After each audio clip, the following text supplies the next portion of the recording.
I also have a note under Philbin that just says, lobster.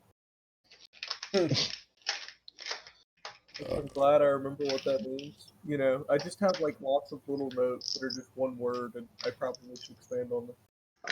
I mean, one day, like 6 years from now, you're gonna find your notes and just be like, Philbin lobster, what the hell?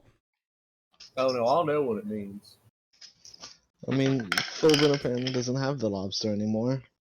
Yeah, oh, hold on, I'll cross that out. Lobster. Why does it say lobster under Philbin and then it's crossed out? Guys, the lobster has a name, you know. Oh yeah, Philbin. All right. So, wow, everyone is here. That was very fast. Is everyone actually here? Yes. Yes. Fantastic. Yep. You never know. You know, I'm just asking. I should have prepared better. I usually count on the last 10 minutes for you guys to show up to actually figure out what we're going to be doing today. So, Okay, I got this. Huh? It's okay, I got this. Okay, what are you going to do? I'm going to talk about whatever. Lee has stomped back to the town of Tade Morden, along with a not too happy companion that he was bringing with him. And he had to decide whether or not he wanted to go the long way around by land, or the slightly less long way around by sea, or the much shorter and only possible with magic way directly through the ocean with steeds of aquatic finding. Lee, do you have a plan of action? I'm gonna explore my options and then decide, I think. Okay, that's perfectly fine. We will come back to that. Yes. Let's see. Aladrin, you were still hanging on to the bed of a ship that was being dragged through the last bits of the muddy sea as it was making its way out to the open ocean. Yeah. What would you, in terms, like to do? You just want to hang on or continue with your missions of sabotage? So Philbin hasn't appeared like at all, has he? You haven't seen him, no.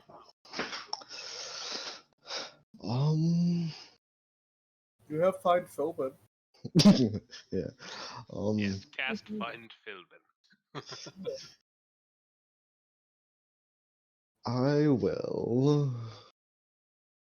I've gotten a long rest at this point, right? Just want to make sure. Yeah, you were hanging on and you had yourself a long rest clinging to the underside of a ship. Something that you were able to do because of your tremendous aquatic abilities. I'm going to grab the rudder and just try and break it off. Okay. This is a pretty sturdy thing. You think that'll be a heck of a task. But yeah, you can attempt to break it off if you like. Maybe make a strength check, or I'll cast Thunder Wave on it first, just to weaken it up a little bit. Okay, go ahead and roll damage for the Thunder Wave. I'm just gonna say it fails the dex check. I mean, yeah, it's wood. Yes, it is. That is a total of 8. Okay. Not a lot of damage. No, not at all. Alright. And then I'm gonna just... There's a massive splash water around you. It's rippling. You can feel it reverberating through the ship. You imagine that those above are quite concerned as to what has just occurred. But the rudder does not only come loose, but it also does not break, nor just about anything else. It seems to be mostly untouched. Yeah. I'm still just gonna try and pry it off. Okay, go ahead and try to pry it off. And that's... Remember, you've got a spear of fuck all, so you can just like perforate it and break it like a terrible sheet of paper, you know, perforations. Yeah. but that is a 22. All right, with a 22, let me see. Just as you're trying to crack off the rudder, Yeah. what's your strength? My strength is a total of a 20. Yeah, I don't think that's going to be enough. This rudder is meant to, steer Yeah. a lot of resistance from water. This thing's made to be really strong. Yeah. Um. Even if I give you a big boost from a pretty good roll, which of course that was a pretty good roll, it's still. I don't Yeah. think you're strong enough to rip the rudder off of a ship. Of this Yeah. ship. I'll just start stabbing it with the spear and, weaken it even further until it either comes clean or I can rip it off easily. All right, you start essentially. It can do. I believe it's perforation, the process of like the between the stamps. You just take Yeah. out most of the material to make this thing much more flexible, and then soon enough, it gets to the point where you're able to easily swipe this thing through, and you're able to crack it off eventually. Yeah. Alright. And you can And feel as you're going along, like it's trying to move. They're up there, like steering it, and you can feel the ship moving as it goes through. They're actively using it, and they seem to be perceptive of the fact that they are under attack, or at least it is malfunctioning, or something is happening down there. Once it's off, I'm just going to push it into the ocean. Okay. Push it off into the ocean. Certainly, absolutely able to. It in fact goes whether you like it or not, Yeah. because And it's then, in the ocean. and then I will just swim forward to the next ship ahead of them in line. Mm-hmm. So, am I echoing here for anybody, or Not for me. Yeah, me either. okay? It's just my green light's showing up. I just don't want to cause an issue. Anyway, go on, Aladrin. Mhm. Don't mind me. If I remember right, the ship ahead of them is the one that I put holes in. Yes. Did that one sink? Nope. Mm. No, it seems like the holes were not so much that they couldn't be patched or pumped out. Mhm. Um, I'm just gonna do the same perforation on their rudder. Well, you want to swim to the one ahead? Yeah, swim up to that one. Unfortunately, that you don't find it. Oh. As you swim ahead of this ship, the ship that you had just ripped the rudder off of, and you swim ahead, you see through the distance that you can see in the water. You do not see another ship. At all around us? Well, do you want to surface and try to look a little bit more? I mean, Um, you're able to see quite a bit from underwater, but you don't have infinite sight. yeah, I'll surface and look around. All right. As you come to the surface and you look around, and your eyes go around and around, you see the ship that you have left behind, but you don't see any other ships. Hmm. Well, considering now that they can't steer, they can't exactly, I mean, they can probably still alert people, but I'm going to try and I'm just gonna climb up the ship All to right. try and figure out what's going on. All right. You start heading back to the ship to be able to try and figure out what's going on. Mhm. And the ship seems to be deserted. Hmm.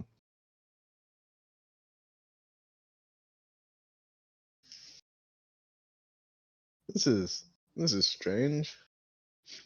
This is very strange. It is strange, yeah. How Uh, how did they figure it out? I'm just Well, you've gonna been attacking the ship for like almost an hour. yeah. Oh, I I'll thought ju- he attacked the other ship.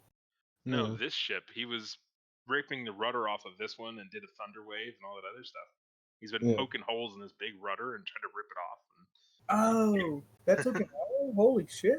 well, not necessarily a whole hour, but it A takes good, time. I mean, yeah. he's also strapped to the ship. Like there's just effort involved. Yeah. Very I true. assume it would take like, I don't know, half an hour at minimum. Yeah, it would take a good amount of time because there's mechanism involved here. Yeah. Okay, I think that. Um, I'll just go through the ship and try and find like any notes, any orders, something. All right. As you make your way through the ship, it A seems map that that says we're heading here. all of the maps are gone. There doesn't seem to be any book charts. They'd either been tossed overboard or destroyed or taken with the crew when they abandoned ship. And the ship seems to have just been set a bit adrift. As you look through, there's still supplies. There's still uniforms here. This ship is still seemingly functional. There's still uniforms, you say? Mm-hmm. They're dwarves. I can't fit into a dwarf uniform. That's true. Um, God. I would kind of like to see you try, though. Now what? Is there a spyglass? Not especially, but if you want, now that you're a bit above the water, you can really take a good look around to see if you can see anybody or Yeah. see anything. I'll try and spot something useful. Okay. In terms of trying to spot something useful, you think to the northwest, you can just see maybe some ships. Maybe Okay. that's where the rest of the fleet has been going, and maybe they're just a couple miles away from you. Because you got on one of the ships at the tail end of the convoy, Yeah. and for whatever reason, maybe they broke this off and abandoned ship, or Mhm. who knows what. But if they let it break off and slow down and go adrift, and the others continued on, it Mhm. makes about sense. They probably got a couple of miles by now. God, Yeah. I absolutely love the idea that they've learned this quickly that like if Aladrin gets on a ship, that ship is lost, so they just abandon the ship, and that's just so metal to me. How is it like in the same general direction as the boat was traveling, or? No, it looks like the boat has been mostly set adrift going north. Okay, and they were northwest. Yeah, and the sails have been. It looks like they've slowed the ship intentionally. You Hmm. could get it to move faster, of course, But but again, you no would be rudder. at mercy of whatever way the wind wants to kind of push you. Um, their supplies. What can I take from the boat that could be useful?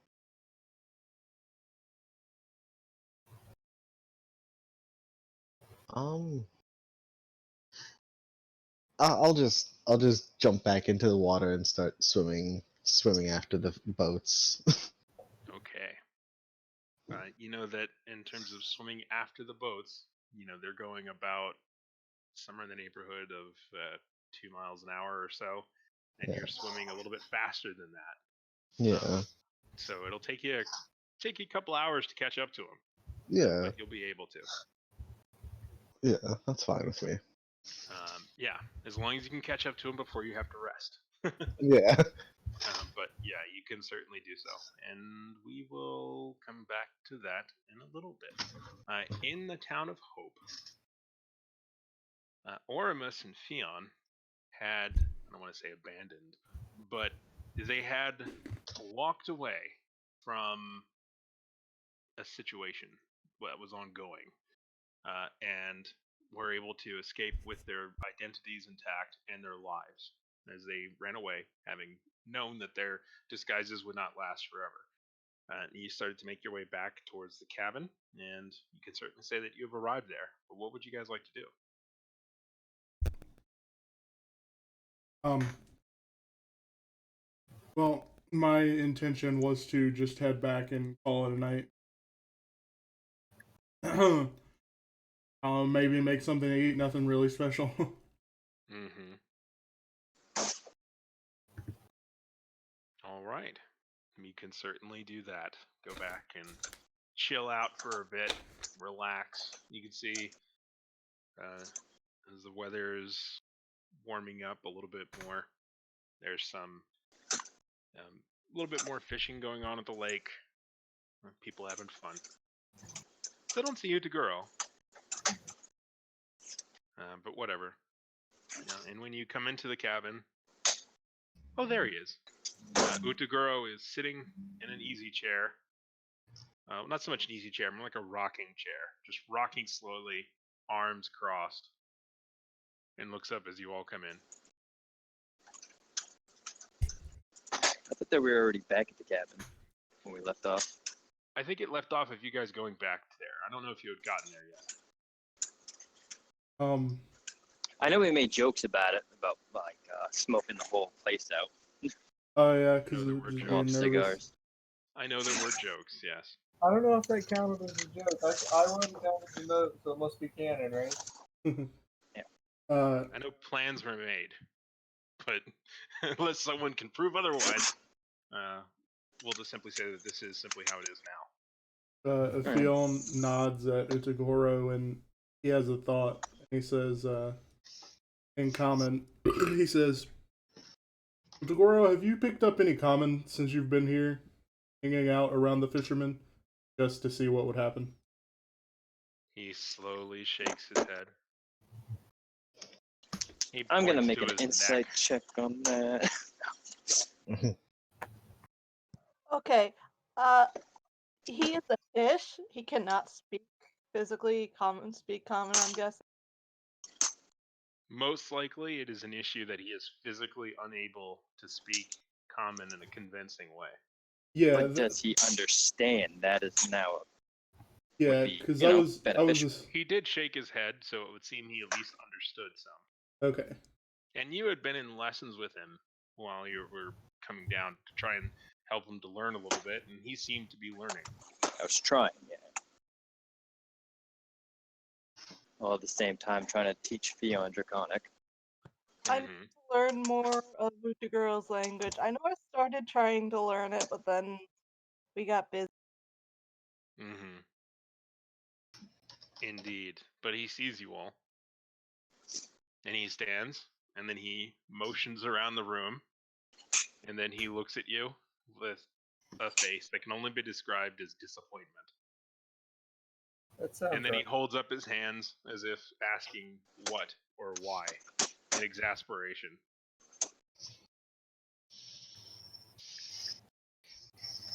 How to state this? Well, take it, looking at Oromis, I take it he can understand some of what we're saying, so I'll give it a shot. We got in trouble, didn't want everyone else to be in trouble. Told them they could leave. And I'll see if he seems to understand that. He seems to be processing it a bit, and he gives us just a simple single nod. He says we, but it was my fault.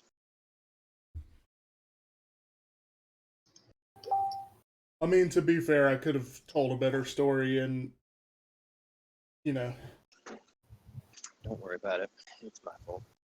Sometimes, And about earlier, I want to apologize. don't worry too much about blame, man. Just You're not there. it's the spirit of Lee. Yeah. Spirit's not even there. I Lee don't. is still alive. Bad. I don't necessarily think we should be pulling blame on even ourselves. What happened happened, and of course, earlier, you know, no hard feelings. You know, just Regardless, instinct. I get it. Shouldn't have happened. I apologize. I am in a world of panic, and that is still no reason to lash out, so to speak. So I do apologize, and hopefully someday I can make it right again. But for now, an apology is all I got. That's a Utaguro comes over to Oromis and puts his webbed fishy hand on your back, and then he drags you over to Fion, where he puts a webbed fishy hand on your back, and he seems to like draw you guys together. Now, Keith's. Now, Put in Kuathon. I'm assuming he wants us to hug it out. So Fion just to go with it and get it over with, kind of awkwardly shifts into a hug Same. stance. As you would do with a sibling, just. Yeah. As you do so, Hoobastank's reason starts to play. Oh my god. As you do so, he nods and says, which Fion, you recognize as Draconic for good. Oh shit, he's picking up on. I'm gonna speak in Draconic and say, "Do you understand? Like, do you speak Draconic? Or did Draconic you just is only? Draconic is a very basic idea, and it takes it's a very basic language, and it takes a little bit to get it out. And like before you can finish the full thought, he's nods and holds up his fingers close together, rather his hands close together, to symbolize perhaps a little. Interesting. I will say very good in Draconic. He nods. And he Well, that says makes the me word. happy. He says the word for simple.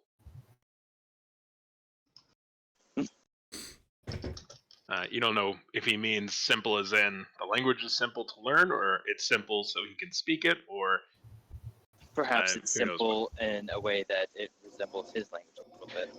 Well, it is an extremely basic spoken language made for a species that, at the time at least, could not articulate their mouths very well and had relatively simple throats.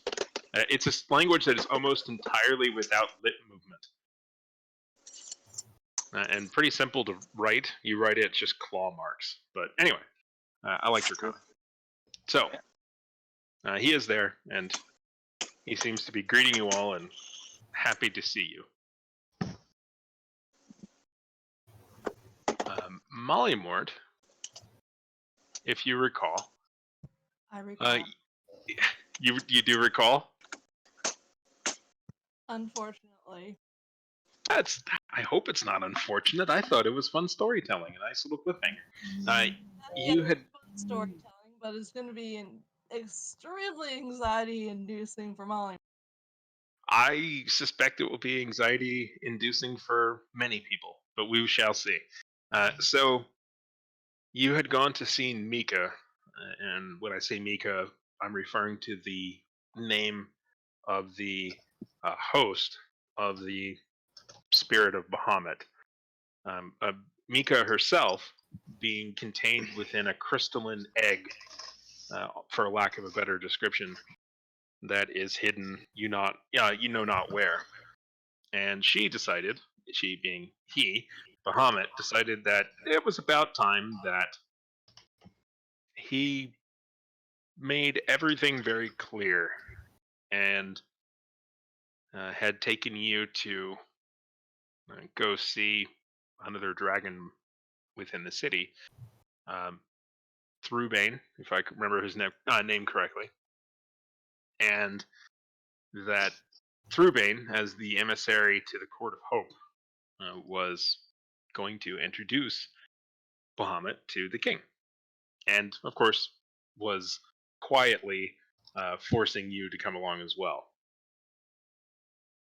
On the way, Mikka does ask you, Mollymort, is there anything else I should know before we walk in here?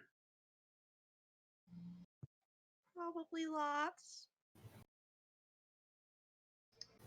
Now is not the time for secrets.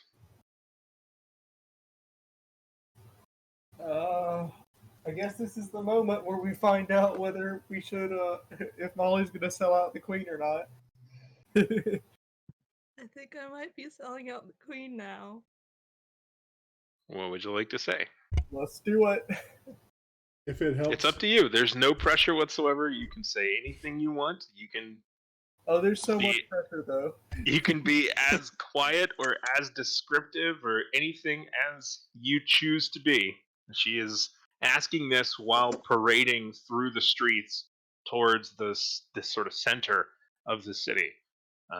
You can say We whatever still love you you want. no matter what, Molly. And it's just you. Don't ignore them. You could totally be like, oh no, they're terrible, execute Oromis and Fion, whatever. It's perfectly okay. You can blame whoever, do whatever, say whatever. It's The all question was asked. Damn it, Lee. Why did you do that? Blame somebody that isn't there. Well, the reason why Ormus and somewhat Fion were in trouble was because they were seeing about a job to kill the king.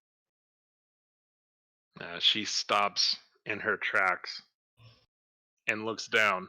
Oh God, please mention the queen. Now would be the time to mention the queen. Yeah. Someone hired them to kill the king, and were they actually going to do it?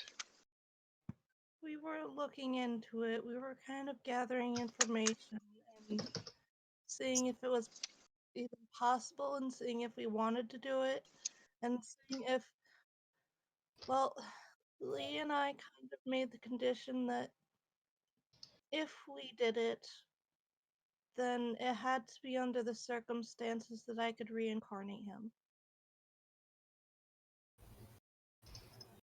That is only slightly less bad, you understand? I know, but I didn't want to do it at all, but we weren't even sure that we were going to do it. Oh. Are you sure that they weren't going to?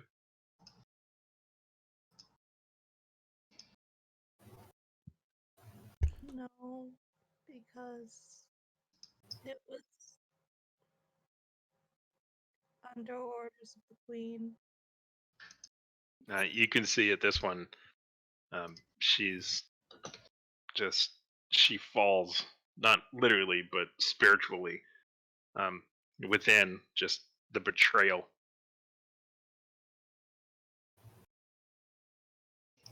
The queen asked you all to kill the king behind my back, Molly, not. and you agreed to it. So much so that you planned it. You were planning it. We were considering it. We were seeing the viability and kind of testing the water. Did you know about this? She turns to Thrubane, and Thrubane shakes his head. I don't know why she wants it, but she said that she would cut off connections if we didn't do it. Or Mikka curses in Draconic, and then begins to curse the queen, and then begins to curse all of humanity. It's a display. Like it's an older, late middle-aged human woman with bright white hair and long, narrow fingernails, cursing in an odd language in the middle of the street. She seems to be very frustrated, and she kneels down to you, Mollymort, and she says, I have to go in there, and I have to talk to someone. And I have to get the resources of this city behind us, because we're not going to be able to get this done alone. Who do you think I should be talking to? I've not spent much time with Kia. maybe I want to trust you all. You all seem good, and maybe I'm wrong. Who should I be talking to, in your opinion? That took a turn. Ooh. Don't know. We don't know who we can trust because we were told to keep it all secret, especially from you, so we didn't know who we could talk about it with. All right, you're about to start making me cry, Molly. You need to tone it down a little bit. It's great. I love it. Oh, I love this stuff. Mhm. She says, so the queen told you to keep it secret from me. She nods again.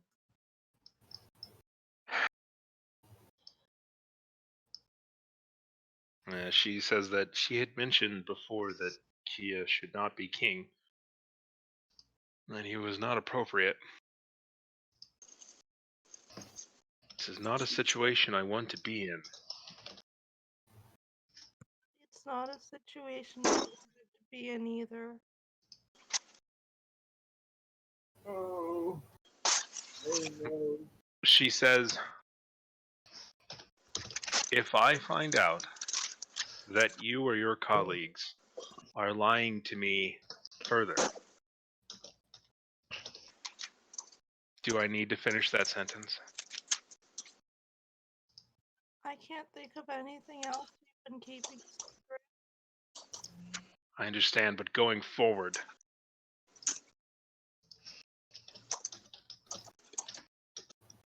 are we in agreement? Yes. Good. Good.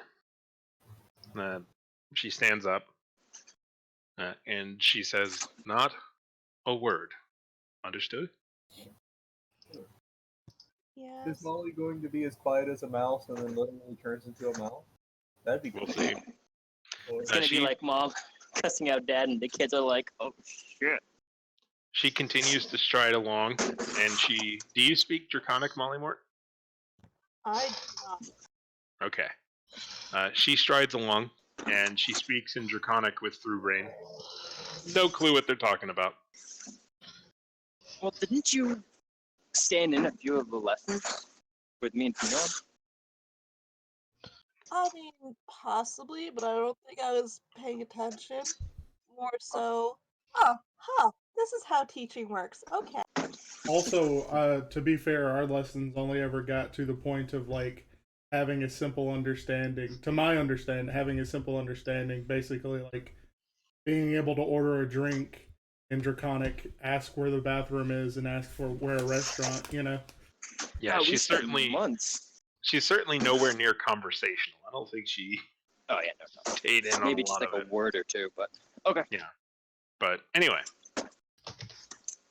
so they walk along, discussing, talking, and eventually there are nods, and Throughbane walks ahead in a sort of procession with Throughbane, and then Mikka, and then you. And they approach the gates, and as they approach, Throughbane speaks to the guards. The portcullis is still closed. I'm Go gonna on. kind of catch Mika's attention and Sure. awkwardly say, "Can I take off my armor? It feels inappropriate." Oh no. She says, do you have a way to put it somewhere? There are cubby holes, and I don't feel like stopping. I think there's enough room in my hat. Trying to think. I think your armor is soft enough that you could, and you're small enough that you could, in theory, kind of roll it up, and it would just fit. Like, you'd really have to be squeezing it. There wouldn't have to be, considering the number of snacks you also keep in there, you'll be pushing the capacity. But yeah, in theory, yeah, you can if you want. Yeah, I might have to dump some snacks. Oh yeah, take some of that stuff out of there. To be fair, a lot of that not very good anymore. Yeah. But yeah, Hide it in like a vase that somewhere's around. you can leave a quick pile of snacks and doff your armor and Also, coil it and pack it into this hat. also known as molly tracks.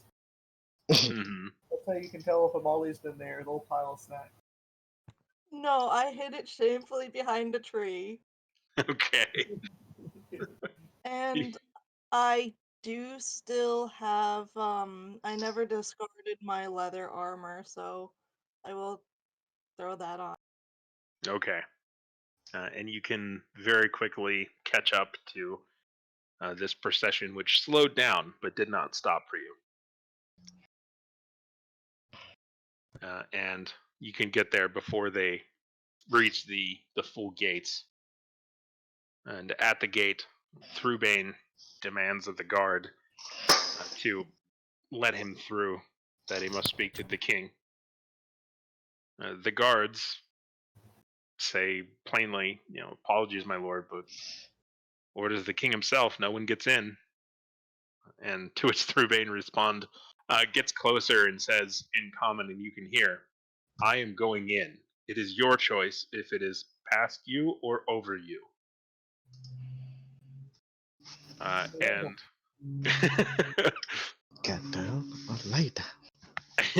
and, well, that or he's a dragon and he'll just fly in. You never know. I But will meekly also mention now that, yeah, Arini and some other people are probably still in there. okay, we'll assume you mentioned that before in the what else do I need to know section. Yeah, But I might have mentioned that when we were at the house. understood. I assumed you kind of unloaded a bit, so she got some into that info. So at this, the guard essentially kind of nods and steps aside, and Thrubain, of course, wants to let in you both, and the guard insists, I will let you in, sir, but I cannot let your guests in. We're on the highest alert. And Thrubain says, well, go speak to whomever you need to get permission to let them in. I will not enter without them, and I am going to enter. And the guard, clearly a bit intimidated, not just because this guy is, an advisor to the king. He's a high stature in the city. He is also one of at least the possibly even the only individual in the city that is absolutely known as an ancient dragon. He is not someone to piss off, and he seems to be pissed off. Anyway, so one of the guards speaks to someone inside the portcullis, and somebody inside the portcullis runs clink clink clink clink clink clink towards the Heart of Hope, the Ashara, to presumably get permission from the king or someone similar to let you all in. Ow. Mikka is standing outside, bored in a sense, and not looking at much of anything, arms crossed, just waiting. Thrubain as well is silent, just staring at the guards. I'm gonna mutter a little apology to Mika. Just say sorry. A little, I'm sorry. As Mikka and her boredom of almost pacing, not showing anxiety, but again, mostly trying to focus on boredom, in her turn gives you a slight smile. But it disappears before she turns facing the guards again. And huh? She's so nice, or he or whoever. They're so nice. I know, it's so weird. And after not too long of a moment, you hear another clink clink clink clink clink clink as a guard runs back as fast as he can, saying through, "Let them in." And one of the other guards, of course, is, God damn cardio, dude. And whole thing opens and you all are let in and escorted in. You can see coming out from the castle is someone that you noticed in the crowd before for the lack of a better word, the prison break earlier. And this is probably the guard captain. He's got a sash and everything. And there's a couple of other guards that have come out. And one of the guards from the gate, not the seemingly now about to nearly black out one who needs to exercise more, but a different one. And you can make your way into the Ashara. Quick question. Yeah? Are any of these guards one of the ones that denied me entrance earlier? Yes. Is one of them the one that was nice to me? One of them was.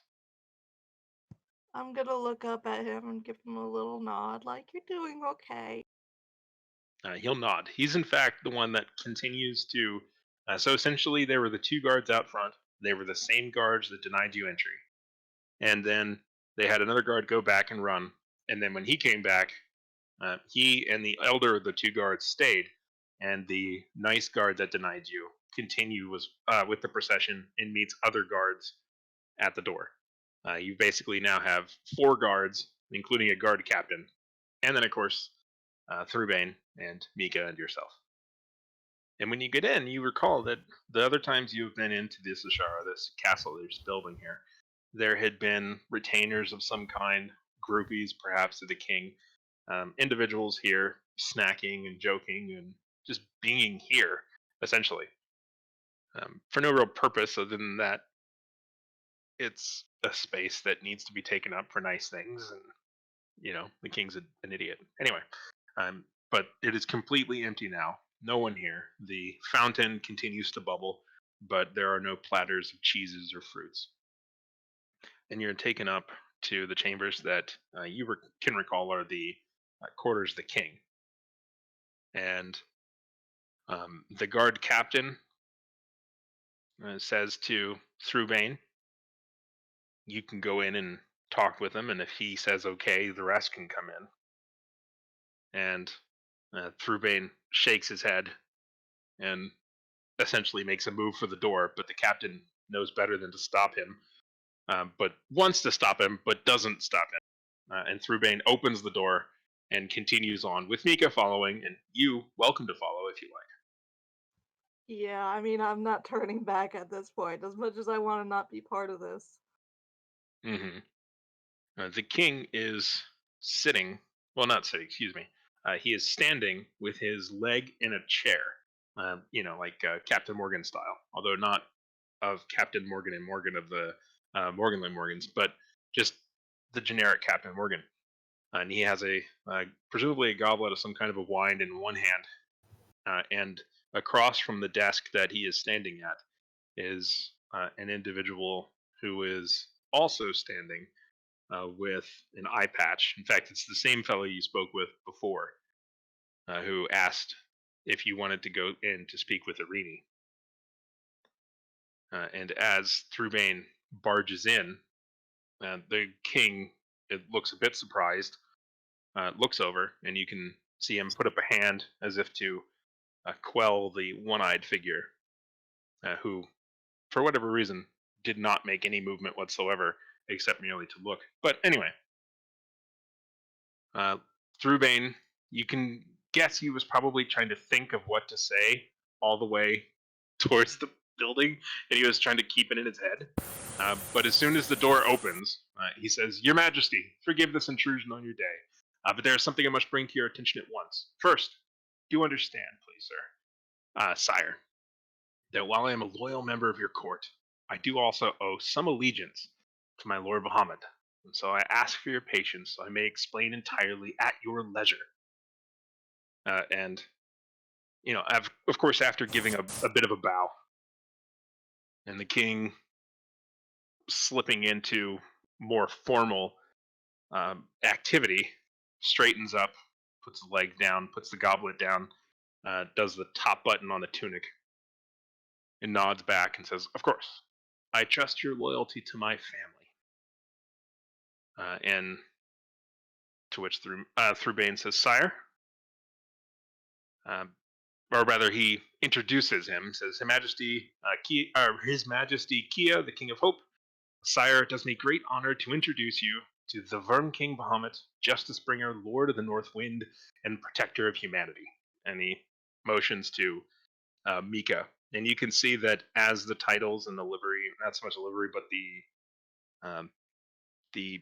I forget the name of it, but essentially as the honoraries are listed, the king just kind of gets a little smaller with every single one, being a bit surprised. Then all of a sudden, like, oh, oh, oh, this seems important.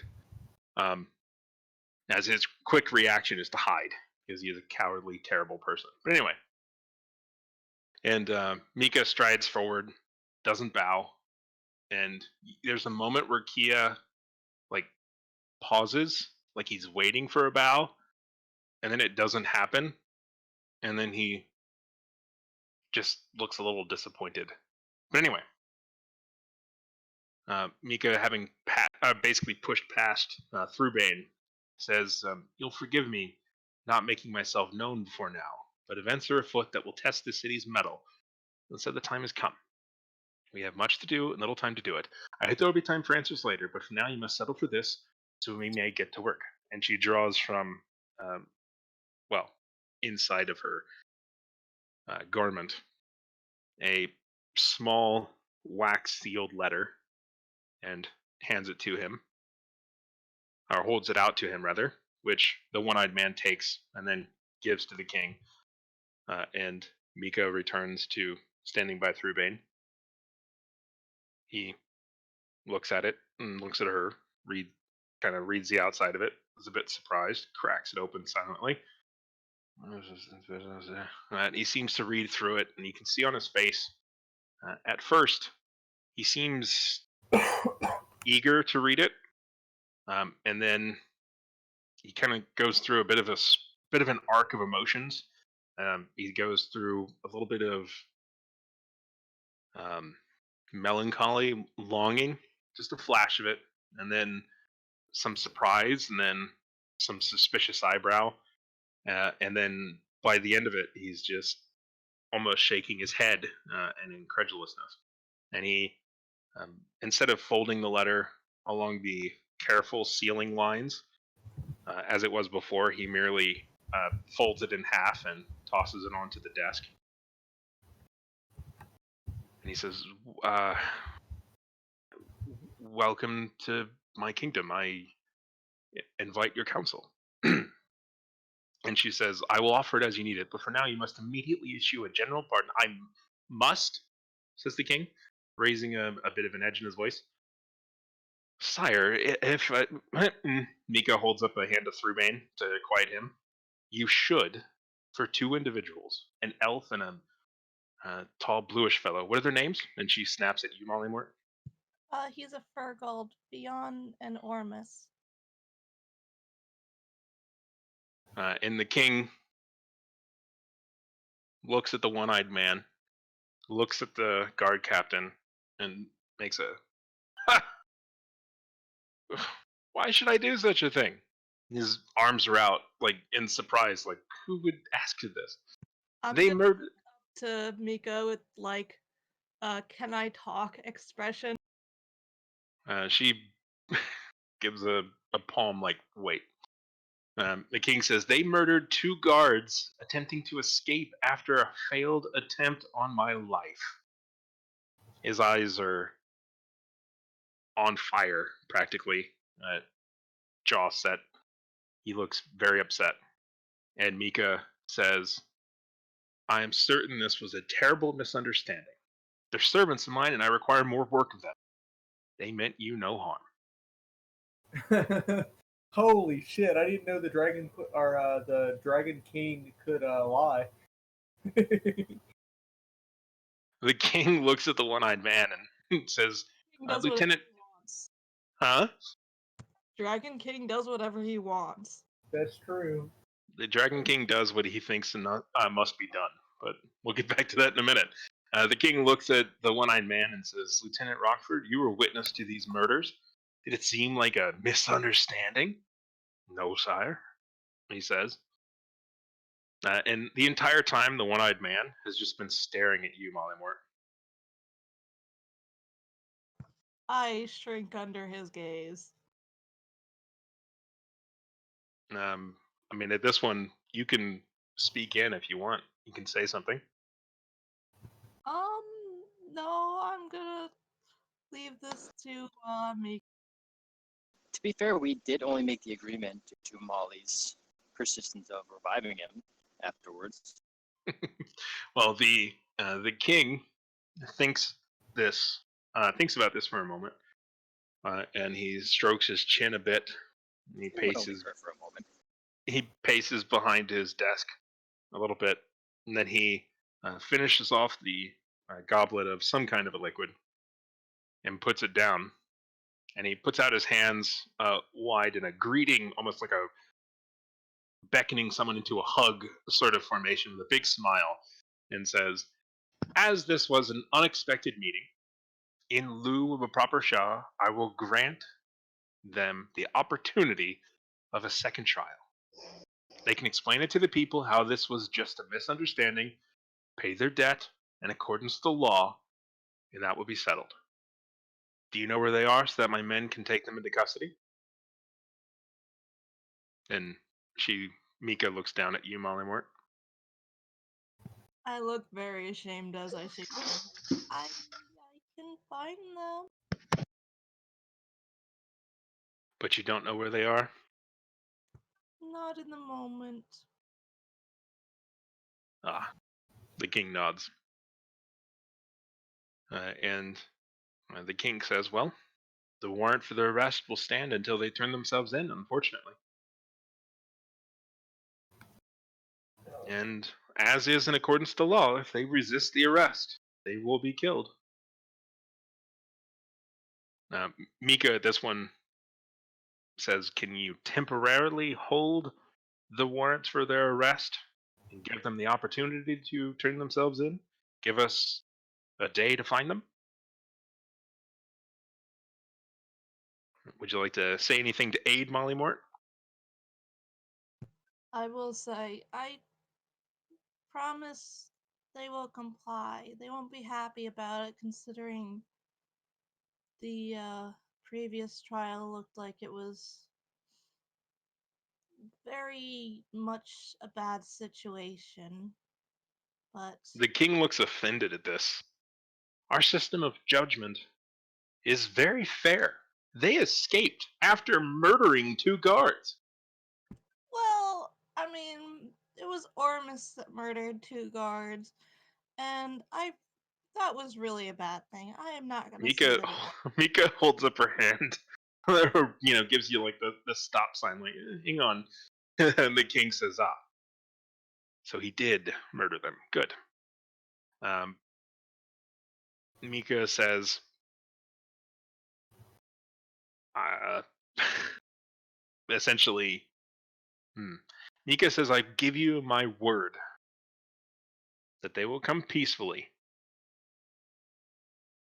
And when we find them, if they do not, then," she points at Thrubain, "that Thrubain himself will go with your men to arrest them. Is that satisfactory enough? But until then, give them a day to turn themselves in." The king, satisfied, nods.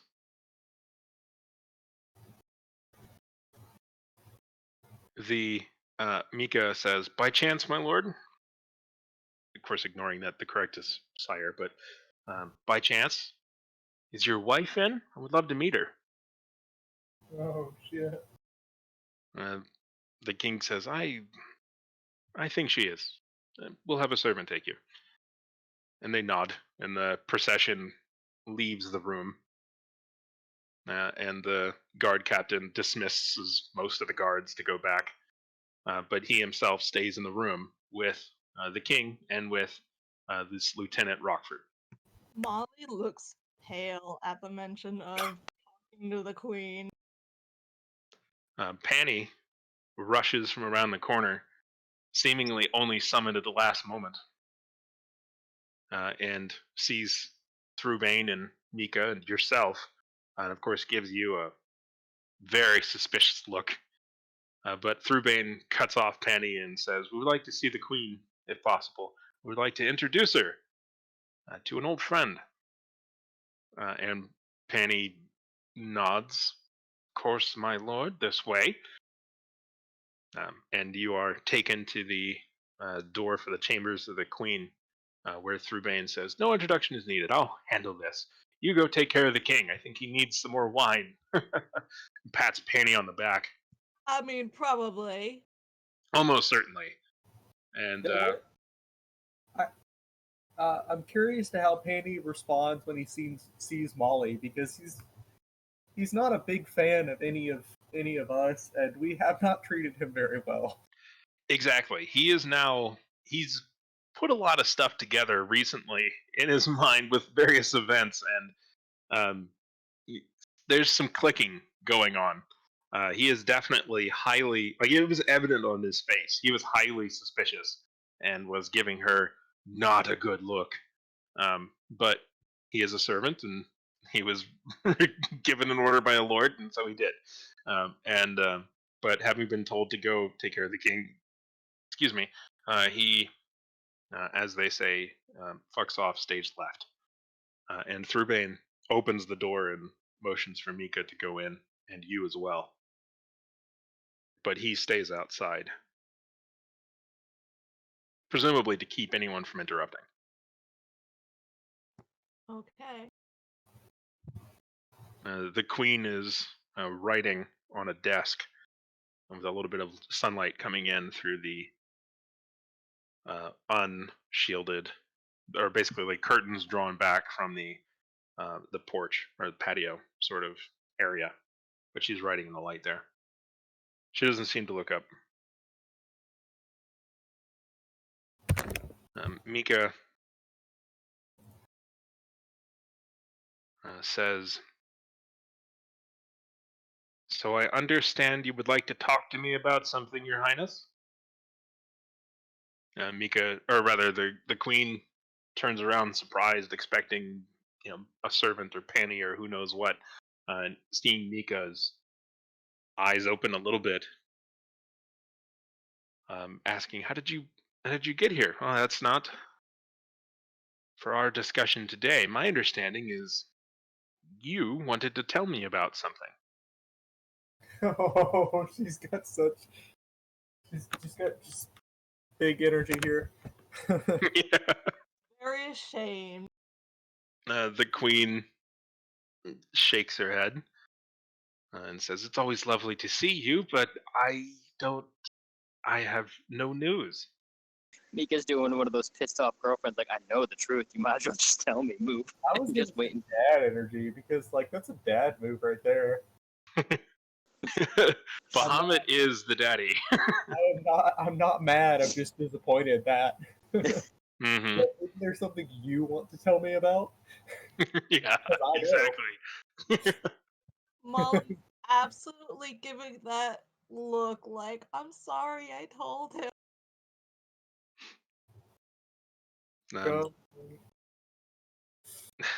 Mikka says, "I'm sure you've noticed or heard of recent events, perhaps the trial out front. I was just wondering what that was all about. If there was anything you wanted to tell me." You can see Mikka, while still in her human form, is given a little fang in her words. You think that perhaps the emotions of Bahamut are seeping through just a skosh. Of course. Yes, indeed, a horse, of course. And the Queen looking at you and looking at everything and seeing the tremendous guilt on your face, Molly Mort, she says, "Let me explain." "Oh, do," says Mikka, sitting down at the desk across from the Queen and crossing her arms.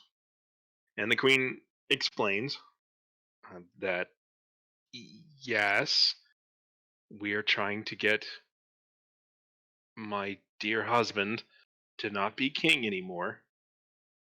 And yes, we are considering means that are not what I know that you would approve of, but he is not the right person for the job. He's going to be stopping us and hindering us. You've said it so many times. We need help and we're running into trouble and he can't even build the wall. Nothing is happening. Molly looks up at the mention of a wall. Well, you recall, you may recall at least I that. personally do not recall. Okay, well, Molly Mort may recall that the current king, Kia, has been king for about 10 years. And that was after his father died suddenly, while his father was planning new city walls to encompass most of the city. The southern border of the city is mostly complete in the walls, and in fact, kind of to the southeast, the sort of most towards the danger, assuming they didn't come from the north. That someone was like, well, anyway, basically they've got one tower that works, and one tower that's only partially built, and there's a wall between those two sections, but everything else is either barely built, that is to say, not even the land isn't even cleared, material hasn't been brought along. There's been very little progress made. This was the last 10 years. This was the last command of the previous king to build this wall. And it has been 10 years, and all of the resources have been squandered and wasted. And the job has been stopped and started and stopped again, and revisions made, and nothing has been done. And it has been terrible.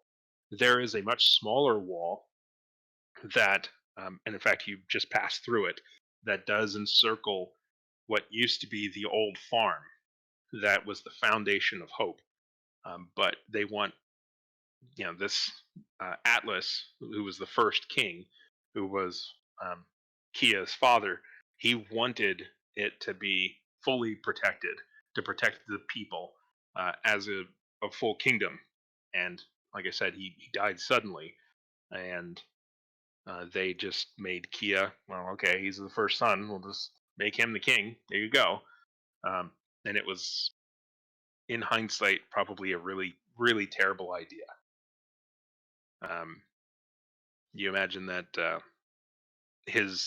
former king's uh, brother, Atlas's brother, Gand, I believe was his name, Gath. I think it's Gath. Let me check. I think it's Gats. Let me check my notes. I should have checked this. I don't know. Is it Gary? No, it's Gath. So Gath was the brother of Atlas, and he runs the mines still. And you've met him before, and he likely would have made a much. It's actually G-A. Yeah, it's actually Gath, G-A-T-H. But either way, Okay. like you said, spelling's bad, pronunciation, whatever. How I say it and how you get it doesn't matter. But anyway, so Gath, he probably would have made a much better king, but he didn't become king. Kia's marriage had been arranged beforehand, and I think maybe even the queen had mentioned this, that the king had confided in that Bahamut was in the city to Anna, the queen, but not to his son.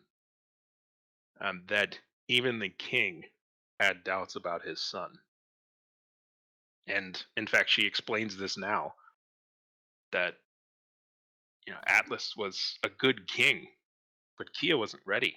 Atlas wasn't ready to do it. If he hadn't died, then Kia wouldn't be king even now.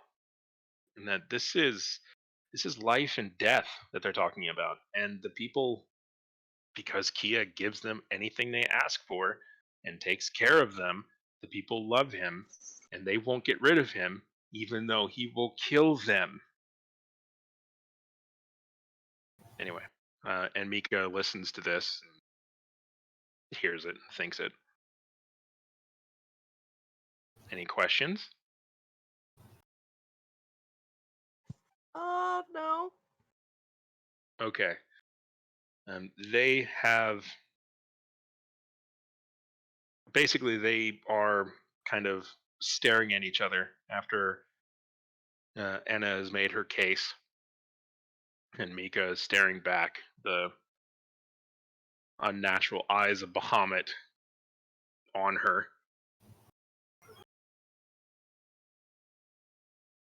And there's a knock on the door, and Thrurbane opens it a little bit, and Thrurbane says, "Panny would like to know." And Panny, you can hear from the outside, "My queen, would you like refreshments?"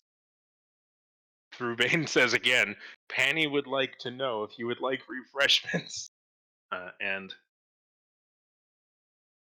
Mikka says, "Oh, absolutely, I would love a sandwich." But anyway, they seem to be they're having a moment. But Fion and Oromis, you're just taking yourselves a long rest.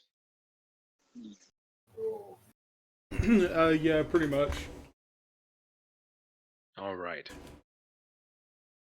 Molly Mort, as they kind of are looking at each other a bit, Mikka, after ordering a sandwich, says to you, "Do us a favor and go find your friends, please." I nod and scamper off real fast. All right. You quickly are able to make yourself out, and as you make your way out of the main building and come out into the courtyard, you can see the guard who was nice to you before is standing at the door to the Stone Heart of Hope, and he sees you rushing out, and ho ho ho ho, easy, don't hurt yourself. I Turn got. into a giant eagle. What? I gotta go. Tea time. He nods and basically like, okay, well, go on. I just like the idea that you run by him and turn into a giant eagle. I'm just imagining that. For myself. She is going to pull him down and pull him into a hug if she can, just because she needs it right now. He's gonna just go along with it and give what hug he can, and Or nods and says, "Is what's happening in there?" A lot. I gotta go. I gotta go find some people and bring them back. I'll be back. Okay. And he nods as you go off. Yeah, I dart off. oh, All I gotta right. write down this guy's name. Yeah, I'm looking for an opportunity where it seems like a right place to ask his name. Too late, already gone. You make your way to the portcullis, and you're able to, as they see you approach, they have a pretty rudimentary system of figuring out whether or not you're able to be allowed out. And the guard waves back to the guy that you hugged, and he waves back, and all right, no alarms. So they raise the portcullis and let you out. I dig that. Oh no, he's charmed. She hugged him. He's It's charmed. entirely possible. He's charmed, just not magically. Yeah. But the gate clink, clink, clink, clink, closes behind you. Which direction would you like to head? I am going to find a tree to actually hop up into. And I'm going to pull out my Jaden Platinum Bowl and scry on Fion Oromis. You're going to scry on Oromis there? Perhaps even under the tree that you were hiding behind earlier? Yeah. Ormus makes the most sense since he's the one that they really want. Also, I mean, I believe it's a wisdom saving throw from the person. Yeah, and So I don't think that he can, Fion can fail that. Unless if he chooses to. Yeah, which Well, he won't know it's me. Probably. Oromis, would you like to make a wisdom saving throw? I feel and know that I'm getting scryed on. And I'm In one a in many. sense, like subconsciously. We'll see how you roll. I But don't yeah, know. Fiona's so paranoid, he might automatically just like out of hand if he thought he was being scryed on, might just like, nope. I'm not well, sure. yeah, because you're wanted. It could be the people that are trying to arrest you that are scrying on you. That's true. Exactly. Does an 18 pass? Let's see. So I got a 12 plus 6. you're familiar with the target. So that's a 13. Does 13 beat your DC, Molly Moore? Nope, my DC is 15. Good. Woo! Okay. You are able to successfully scry on Oromis. Thank goodness, I was worried. Yeah. So Yeah, same. about half an hour to an hour after you guys have gotten back to the cabin, what are y'all doing? Keeping in mind, it's like, it's pretty early in the day. You guys aren't to the point where you can rest, but you can certainly waste time. You got Utaguro in there, although he could certainly go out and just hang out in the lake. But what would you guys be doing in the cabin? I think Fion would I'd probably like. be talking to Fion. Yeah, Fion would just be preparing for the night, making idle conversation. Maybe have even asked Utaguro to grab some fish for dinner. So this is what I'm picturing. I'm picturing Utaguro is cleaning fish scales off at the table, and then Fion is standing over a pot with he's got a ladle in one hand stirring it. He's in an apron, and he's got a cigar in the other hand. And then, of course, I'm picturing Oromis just kind of there, also possibly even smoking whatever he's of the preference of doing. But at certain points, Utaguro will take the cigar and hold it to his gill. Right. Or I'll pick it up and smoke it, and then smoke comes out his gills, and then hands it back. Anyway, We're playing Puff Puff Pass, yep. yeah. And what are you guys talking about? Like, what would be the idle conversation between you three, or perhaps even you two, if you don't want to include it a girl, if he just wants to listen? Probably the concern about that situation. I don't know if that's. Yeah. If you're relaxing, you know, you're not strategizing. What's the idle conversation? Like, okay, we're off the clock. Nobody's watching us. We're just cooking dinner. But a couple of guys here smoking cigars and about to have some fish. What are you actually chatting about?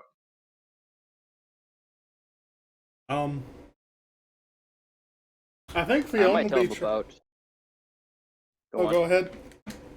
I was gonna say I might tell him about Asmodeus. Oh. So you're telling hell stories? You're probably like, and then this giant evil rhinoceros thing smashes Oh, yeah, the podium. I don't think I told that story yet. Absolutely. Yeah, Oh, you could be God, telling no, the yeah. story of your trial in hell. Yeah, like I imagine it goes down a little bit like Fion's just like seeing Utaguro pull the cigar from his gill, and he's like, huh. Is that really? And then Oromis, have I ever did I tell you guys about the most recent trip to hell? And Fion's just like, yes, please, God, tell me.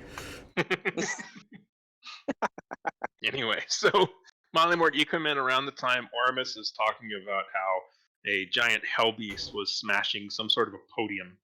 But anyway, you can clearly see that they are at the cabin. Remind me, how far away is the cabin? A couple of miles. Not too far, but, a little ways. Alright, I'm just trying to feel out what animal I want to turn into to, race over to. Giant eagle, giant eagle. Yeah, it's in total, maybe like a 2.5 mile walk. Is it still daytime? Sorry. It's still daytime. Yeah, it's like early afternoon. You turn into a giant goat.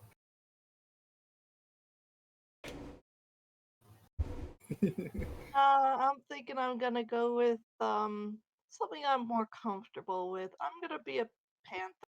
Oh no. Okay. You can turn into a panther, something that you are comfortable with, and that the people of Hope are more than happy to scream and run out of the way of to allow you to easily run on your way.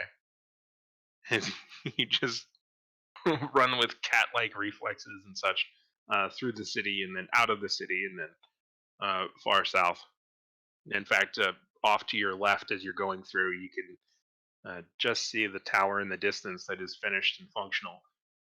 One of the several that were planned to protect against a possible dwarven invasion so long ago, but are not finished even still. But after enough time, you are certainly able to make it all the way back and get to the cabin. You fellas, I imagine, have got a fairly decent stew going on. The story of hell has been finished in this time.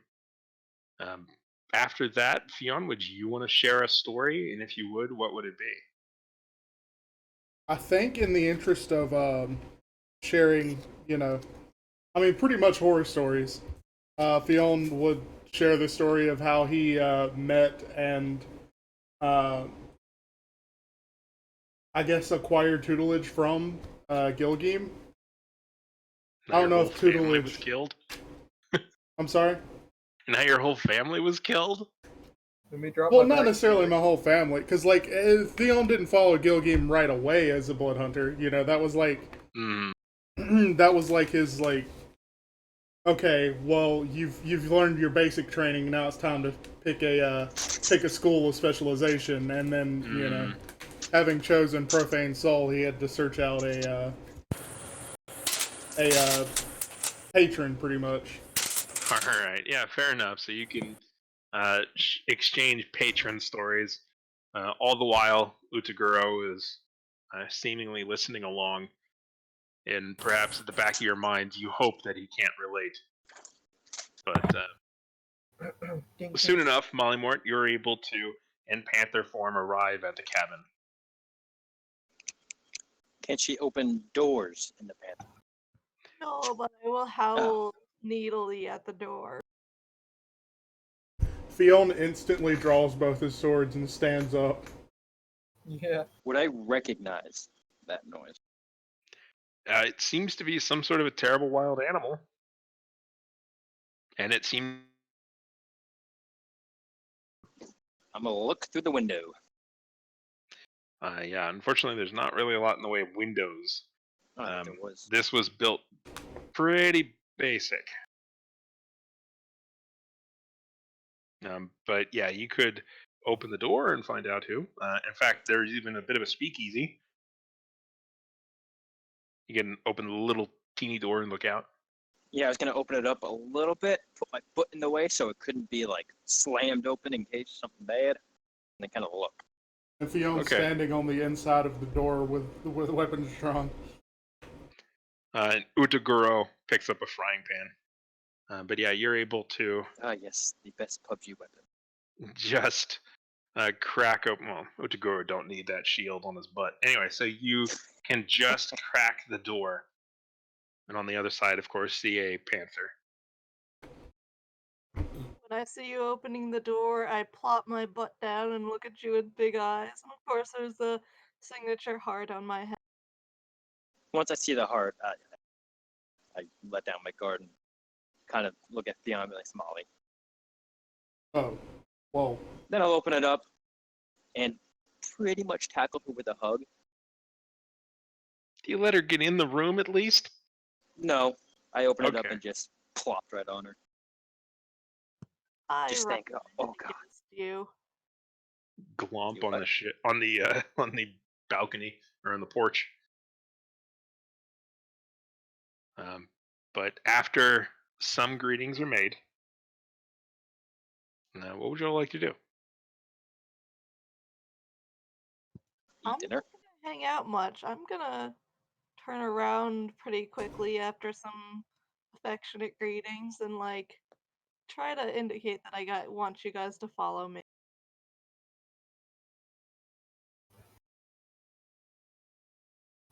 What would you all like to do? Can it be quite confused and like, I don't think we can go back. Yeah, Molly. I'm sorry, but has something changed? Are we safe to go back into the city? She turns back into a gnome. I did something that could have some big repercussions. Oh god, did you kill someone too? Did you tattle on the queen? Did you tattle on the queen? Because I've been debating doing that myself. I told Mikka. Okay, cool. So the heat isn't on me. No, I'm just kidding. That's not a Fion thing to say. Well, I mean, unfortunately, What? like I said, I've been debating telling him at Bahamut myself, and if it came down to you, I trust your judgment. You having to tell Bahamut, Mikka. Yeah, honestly, it's just pushed too far. How did he take it? I mean, I see you're not dead, so better than I thought, but how did he take Well, it? I just got back. He's probably still with the queen right now, and we spoke with the king. You left him alone? You didn't see them. They were. It was intimidating. Oh, shit. Well, But what's the news? Tell us everything. Dinner's probably almost ready. you guys have a day to turn yourselves in. Nope. And you have to. Mika's gonna vouch for you. I'm sorry, but last time we were basically dead on the spot. Yeah, no offense. Whether or not Mika's there vouching for us, it helps, but not to a degree where our heads aren't going to be strung up. Yeah, no offense, Oromis, but I agree with Oromis on this one, as wild as that is to say. If you don't go, then they're gonna send a lot of people out, and you're gonna have. It's a death sentence, basically. We already have a death sentence. No, you And don't. unless you told them where we are, we're fairly safe where we are. Please? Molly, did you not see that trial? I Before did. we were even on trial, our heads were about to go loose. You did not see Mikka, though. Mikka is a force to be reckoned with. I agree. That is very true. But it doesn't mean that we've still been pardoned. Mikka will not let you be. Our trial wasn't a trial. Mikka will not let you be sentenced to death. How can you do that? I mean, if our heads are put in a noose again and the king so desires, it's just a flip of a switch. Done.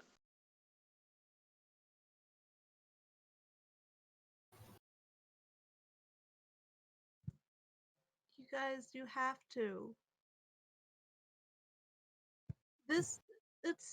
There's no other way out.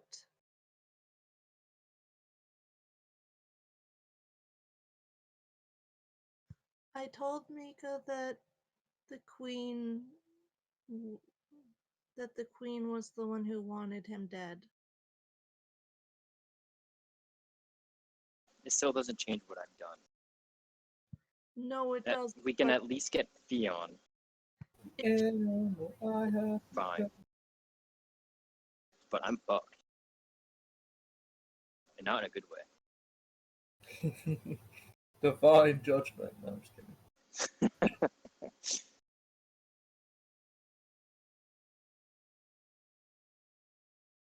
Guys, I wouldn't have come back and told you to come if I didn't think that Mika could take care of it. Fion sighs and takes a drag on a cigar.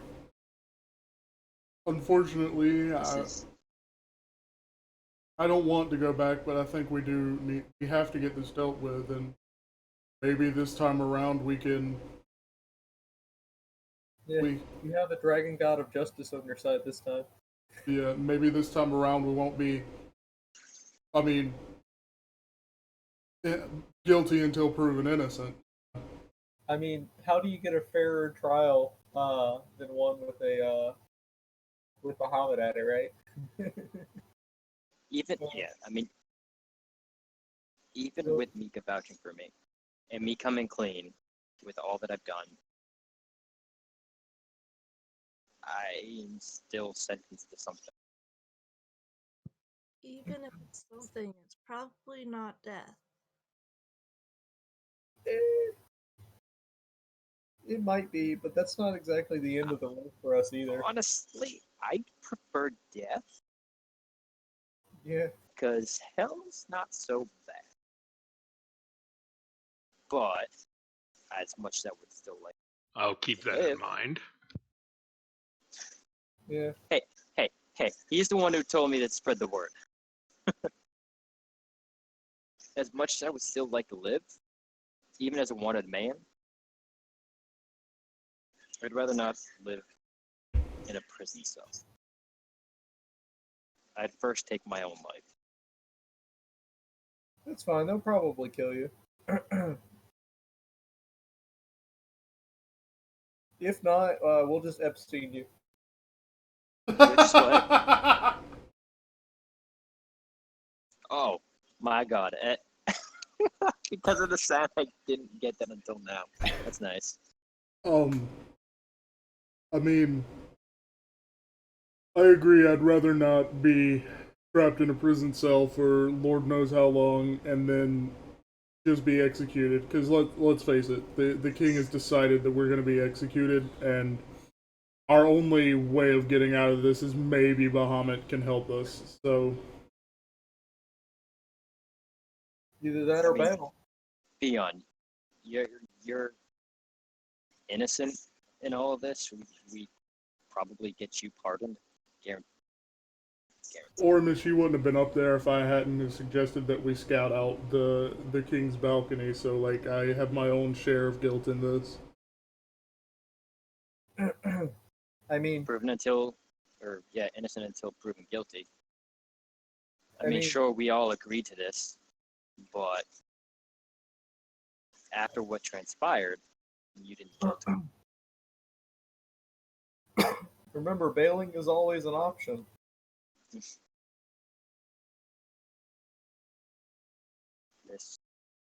is a huge decision you're at. Yeah. I think it's good that you guys want to face it, but remember that's not the only option. There's always other options. You could always make a run for it. It is a possibility. Although Mollymort was there, the king insisted that they did have fair trial process, was offended at the accusation that it wasn't fair, and Bahamut did give his word that you all would go peacefully, and if not, that it would be ensured one way or another. Mollymort, you know that there is a guarantee that he will sick an ancient dragon on them if they don't surrender in the next day. Well, Oromis, I hope that you would agree to come with me, but I think that we have to go and face whatever reckoning may come our way. I think the odds are good for us with Bahamut, and the fact that The odds are good for you. But still, at the end of the day, I still killed two guards, mind you. These aren't just marauders or hobos. They have guards of the king. But at the end of the day, we were doing what we were doing to ensure the safety of the kingdom. Because we were doing what we were doing to, get the Queen's support in defending Yeah. Hope. That might go well over with the queen, but not the king, who planning on killing, who is going to be the head of our trial. Yeah, the Queen's not exactly going to be on our side anymore. Well, Right? I've said my piece, and I am going. I'm gonna go turn myself in, and hope that you'll come with me, because I don't. They're gonna send a dragon after us,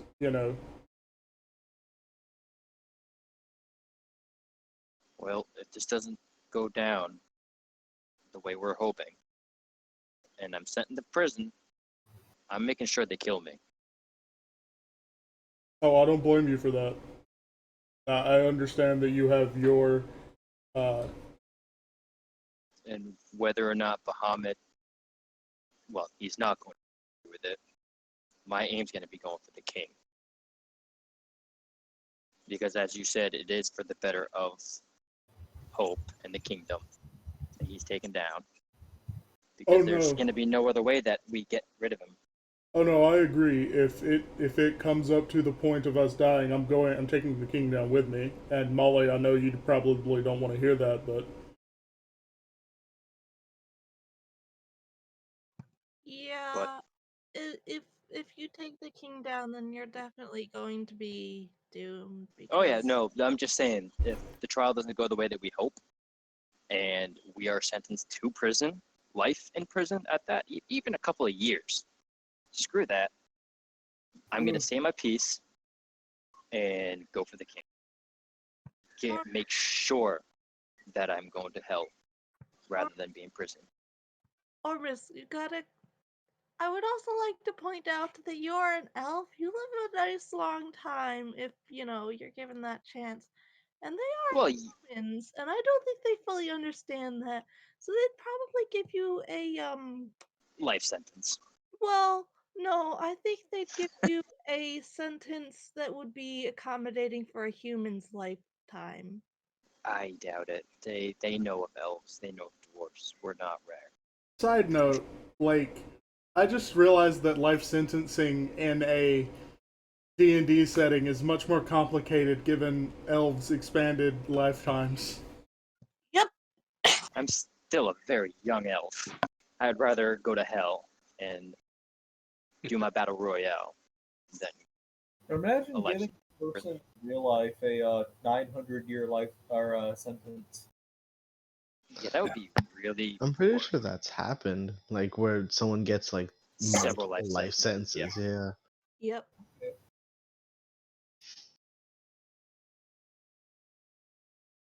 Yeah, there are a couple of very long jail sentences. Not that it matters, but like Bernie Madoff got a long time. But anyway, we're gonna go do this. Might as well go do it. Apparently, the longest ever prison sentence given in the modern age was given in 1989. 141,078 years. Whoa. Jesus. Why? For fraud. Cop car? No, for fraud. How many counts of fraud? It was a pyramid scheme that took $200 million from 16 million people, or 16,000 people. Jesus. Do the math on that one. I don't know. I think maybe it was a little excessive, in my opinion. But nah. I mean, sometimes you gotta make an example of people. Yeah. Mm-hmm. I agree with that. And sometimes overkill is that example. Yeah. Indeed. Just imagine you're the person that's getting charged with 1,000 years in prison. All right. If you're so sure, Molly, I'll take your word for it. I will trust your judgment. Thank you.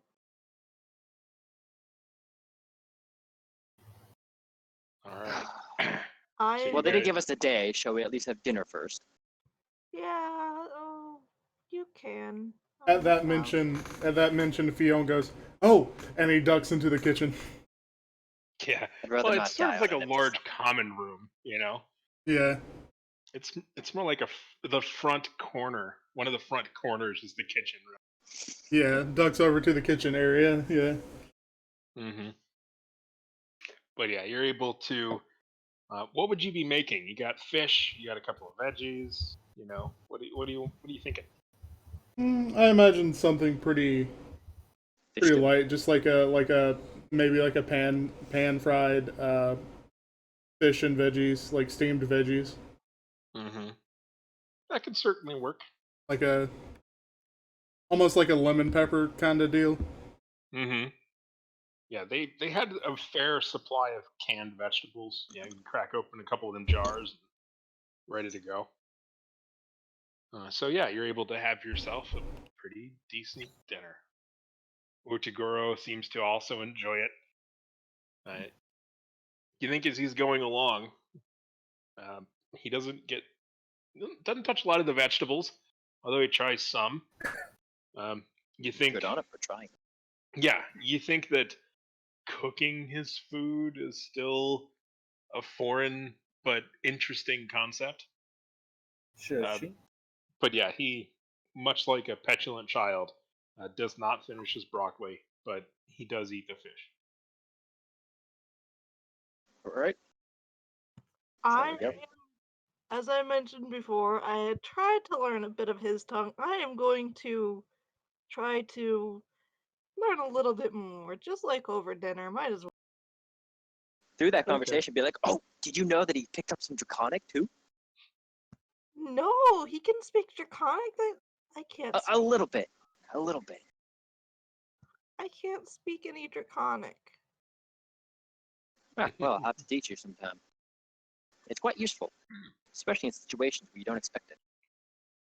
Yeah, and with the City of Dragons, apparently. And, since you're helping a dragon god, apparently. And apparently it's fine to walk around and talk about stuff in Draconic when there's somebody around who can't understand. It's oddly specific, but all right. Molly only speaks the two languages. What is it, Gnomish and Common? Yeah. Oh. And that's okay. Not everyone needs to speak multiple languages. I only know the But one. you do notice an interesting, strange sort of thing is that when Utaguro speaks, he definitely has an odd way of using the letters. And one of the oddest things is after the sentences, you suspect this had something to do with signaling that a communication was finished underwater, but he ends it with uh, a kind of a what would be equivalent to, and not speaking English, essentially going like like after every sentence. It's a bit Interesting. strange to get used to. Draconic itself is a very slow language. It's a combination of very few words and symbols and sounds, and they're put together like German to make very complex words in full Draconic. And he's pretty simple in it, and that he doesn't always make sense, but he doesn't quite get the emphasis right on some of the words as they're going along, but he's not bad. And in terms of uh, kind of explaining what some of the words are, it's still difficult, Mollymort, too, because you suspect that some of the language is intended to be heard underwater and spoken through water, and it's possible that there are organs involved in speaking that simply don't work in the air very well. But he tries to work his way through the language, but there are words that are, for your money, identical in sound. Um, but he seems insistent that they are different words. But they sound exactly like normal words. Maybe your ear just doesn't quite get the right frequency, but it's kind of tough to keep up with it. She tries really hard to, though. And that's good. That's all anyone can ask. Doesn't Molly speak a language that none of the rest of us speak? Doesn't she speak Druid? It's not so much just It's spoken not a language. Yeah, it's they can use symbols to relate certain things to people to other druids. It's a kind Kind of of like thieves can't. Yeah, it's that's what I kind said. of yeah. It's a sort of Weird. written symbology. Yeah. It's Yeah, but essentially flavored thieves can't. in a sense, but thieves can't, again, with the written form of it, can only really give certain very light ideas, like safe, not safe, good to sell, things like that, marking territories. And written language is not very evolved, and in terms of the spoken language, it is very encoded. It's complicated and very slow. Probably sounds like Eastern. Thieves can't probably sounds like Eastern Street Slang. In a certain way, I think canonically Thieves Can't takes 4 times longer to say the same thing. Ising of the Lozing. I really don't know. I personally don't know Thieves Can't, so I have no idea. But Yes, it does take longer. It is a lot like yeah. yeah, like rhyming slang kind of. Yes. In one of the other sessions that I used to play, an example was like Lego used, or what was it?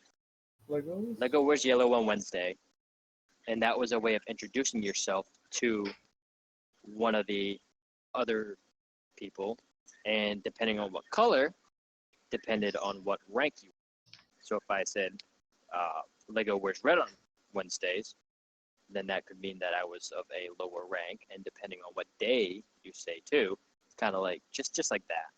Yeah, it's probably a lot of double speaking as well. Yeah, and I always imagine there are certain elements of, certain, like the words will, like the first word will just have the first syllable of what you actually want to say. Second word's the second syllable.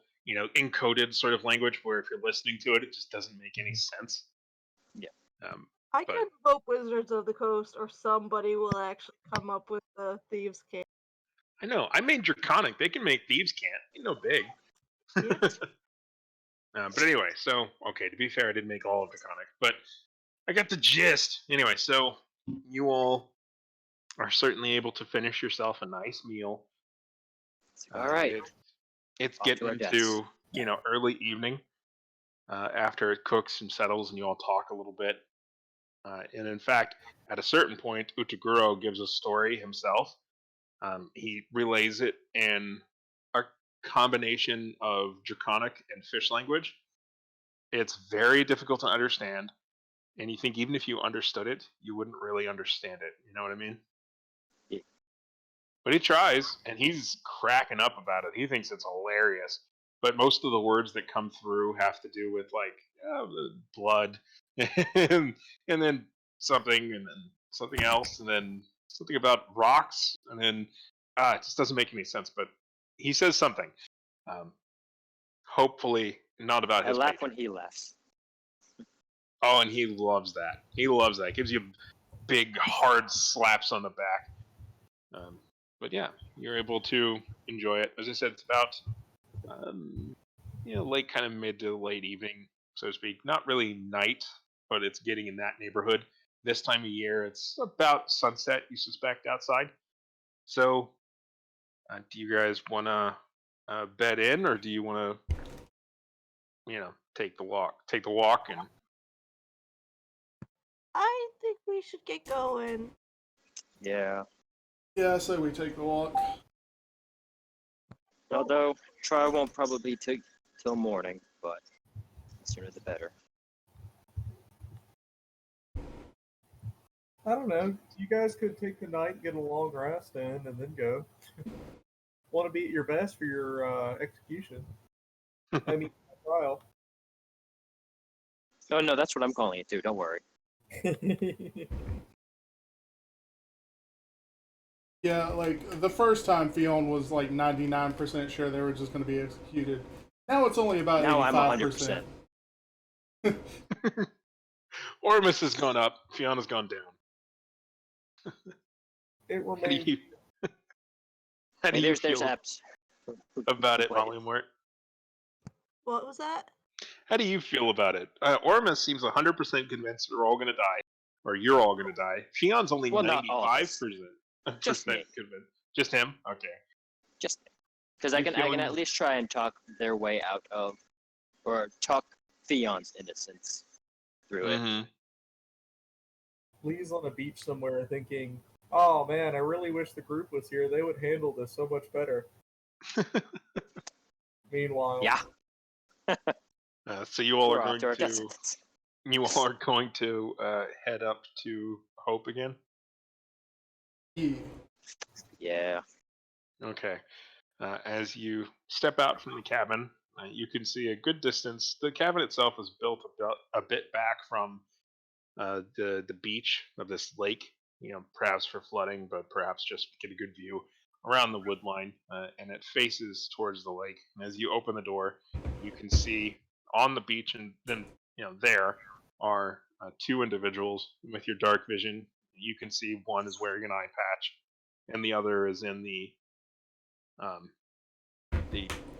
tight leather regalia, the leather armor of Thrubane. And they seem to just be standing there, staring at the cabin. Oh man, I was hoping that I would at least be able to get a walk as a free man before we were cuffed up, but that's the case. Fuck. Yeah, I wasn't exactly discreet in coming here. Sorry. Oh no, don't worry. I don't blame you at all, and I don't blame them either. That's good to hear, Oromis, Thrubane says as they walk up. No chains or shackles or anything. Just walking up. They don't come all the way to the cabin, but they know that you know that, Anyway, so you all want to go with him to Hope? Oh yeah. Yeah. Utaguro will also... It makes me happy that we're not cuffed up right away. I'd be like, oh wow, okay, that is a turn of events for me. Sweet. Yeah. You think that they figure that there's very little that you could do to resist at this point, so... I mean, unless they have counterspell, I could just dimension door towards Hope. Uh-huh. Well, like, get my you're welcome. You're welcome to try that if you like. I'd rather save my spell slot. Yeah. I mean, I feel like at this point, it's not a question of if we're going or not. It's a question of if we're going with or without a fight. Yeah. Yep. Because the word was given that you would go peacefully, or else. Yep. So, I will add Utaguro seems insistent that he comes along as well. Do you want to let him come along, or do you tell him to Oh stay? no, I'm gonna let him know that don't worry, we'll be back and give him one last hug. Nah. You got. He says you no gotta in wait. Draconic. Well, I'll talk back in Draconic too. It's like, no, you gotta wait for the rest, just in case they come back when we're gone. You can tell them. I think he can come along. He hasn't seen that much of Hope yet, has he? You don't really know. Yeah, I'll say back in common. Seen much of Hope? Yeah, but I'd rather him not see us in a trial. I mean, by all means, if you want to come back with him afterwards, that's fine. But this isn't a side of us I'd like for him to see after he trusted us to come with us. Yeah, he says the word assistance, and he says the word strong, while pointing, like smacking his chest. Yes, but the assistance that we require is not the kind that you want. Thank you, though. He nods and watches you as you all walk off. Basically, they're walking you. You're able to walk ahead while the one-eyed fellow and Thrubane walk behind you a distance. They're not crowding you. I'll look back at the one-eyed man and be like, oh, did we ever get his name? before? No, you have not heard his name, nor have I you didn't asked think it. so. I'll look back and be like, by the way, I never got your name. Peter. Peter. Nice to meet you, Peter. I'm sure you already know I'm Oromis. He gives a smile. Wait, is that Peter or Teeter or Pete. Yeah, I know it's with the language it's tricky, but he says that Lieutenant Peter Rockford. Oh no. Oh, nice. Nice to meet you, Peter. is that like a name derived from like peat moss or something? That's a very gnomish thing to say, and I love it. He says, I'm not really sure where it came from. I know it was my grandfather's name. Silly humans, their names don't mean anything. It was somewhere in the family. Oh, okay. Well, it's a strong name for a strong man. Just like the, what was that name again? April? April is a strong... April O'Neil. Yes. Bob is no name for a human man. By the way, I'm riding on Fion. I talked to you earlier when trying to go see Arini. I told you my name is, well, I told you she would know me as Molly Moore, but you can call me Molly Moore, or Ashwood, or Mongoose, or Pip, or Sea Sparkle. Most of them just call me Molly.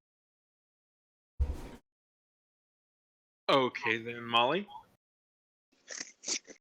Gnomes are interesting. He just nods while walking along, thinking to himself. Or you can tell that he's like, okay, I can maybe try to hang on to one, maybe two of those names. Only one I caught was Sea Sparkle. I'll go with that from now on. For me, it's just Fion, or she calls me Tiny. I pat his head. I like to call him just sometimes. It's fun. He's nice. Now, I have a question about Mikata real quick. Mm-hmm. Does Mikata have a lot of human names that have been appropriated into like elvish names, like Ma'ark?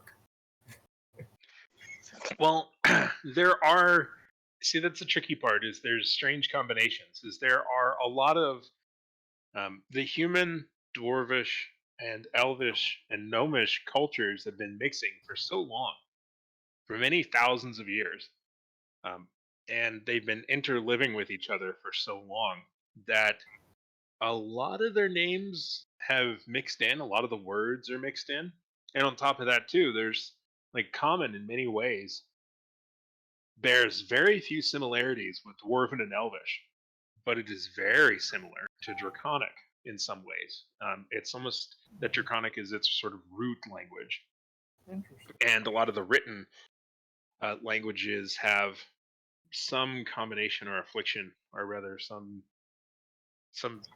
bit of Draconic. Draconic being a very ancient language from which a lot of the others split.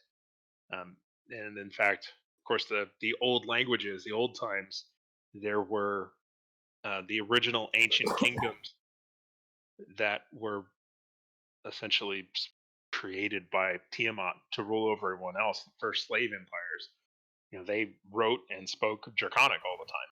Everything's in Draconic. All their ruins and their massive artifacts, they're all Draconic, and so that certainly has hung out. In Hope itself, you have some Elvish influences, you have some Dwarven influences, you have Draconic influences, you have also, on top of that, thousands of years of various tribes of humans being nomadic. So some names are rather traditional in a sense from a half elf standpoint, and some names are very unusual. And some names, there are quite a few that are derived in similar fashions to the gnomes, in which people are just named after certain things that are around. That happens quite a bit. Yeah. So there's a lot of different naming conventions here. Not as many as in Tyrannia, for instance, that has basically every naming convention in the entirety of the world. But there are quite a few different names here, as opposed to the island of the north, where most people there have very nature-based names, which Yeah. is their sort of convention, similar to the gnomes. Like Lee has a very human name. I think. I think Layton is probably a pretty human name. It certainly does seem like it could be, but as I said, it's especially when you're talking about half-elven cultures, it's very Yeah. difficult to separate the two. Well, like Lana is not as doesn't sound as human of a name, and Rosemary is just a named after something in nature. You know. Mhm. Yeah. There are still some sort of pure-ish cultures. Like in Aladrin's part, there are a lot of places, a lot of people that are purely elvish, that they didn't have a lot of commingling. And then near there, of course, you had Torn the Great's Long Walk, where he, um, wink wink, helped himself to a tremendous amount of territory. And there are dwarven settlements just dropped all throughout, and a large band going around the Orcish lands and around the elves. And so there's mingling of dwarven and elvish cultures in some places, which there was a town that you didn't visit, but that was a dwarvish elvish society. There's all kinds of different mixes that are being added in, but there are still some places that are bastions of individual culture. But most places, especially in this region, are very homogenized. Okay. Any further questions before I execute you, or excuse me, till we have your trial? You don't need to hide it. We already know. Well, I like how that explains away. Well, it helps with like the kind of mixtures of names. Hmm. Because honestly, I have a hard time keeping straight what names are which races. So I'll name a character outside of what is appropriate to their like race or whatever, and that kind of helps with that. I think. Yeah, well, canonically here, and we've touched on it a bit before, but for thousands of years, humans literally enslaved basically everyone else on the planet through the help of Bahamut, or excuse me, not Bahamut, but Tiamat and terrible magics and all kinds of other various things. Everyone was enslaved. And of course, they were still just humans. And that was one of the. Oh, and I'll also add humans used to live a really long time in that era. They lived as long as everyone else. Nobody. You think that as humans lost their connections with magic, their lifetime started to get shorter and shorter and shorter. But they used to live as long as elves, even longer back then. Okay. But that's of course where the Drow and the Drugar and etc. came from. Is they escaped from enslavement from the humans and went underground because the humans still couldn't see in the dark, and they eventually became the Drow and etc. But anyway, but canonically, for a very long time, these cultures were forced to be together, and in many ways, they were blended strongly. As in this region, especially. But there are some places that weren't touched by the slaveries. But and of course, the orcs were almost entirely enslaved. But this area was very much the area of Bakata and around it. Bakata itself is only a couple hundred miles from the old human capital, in ruins, of course. But that area was entirely blended cultures, and still is to this day. Any further questions I think from that- anybody? yes. While I'm in the mood to exposit, go on, Molly Mort. Not about exposition. Okay. While we're walking back to Hope, Yeah. well, while they're walking back, I'm sitting on Fion. I am going to ask Peter, what happened to your eye? He says that he had a fever when he was much younger, and he lifts the eye patch, and underneath is a milky, completely blank white eye, and he says it just stopped working. And then he flips it back down. Hey, you could probably heal that. Yeah, it might be. Maybe it's pretty old, but That's I Remember, it is in a civilization without clerics or paladins.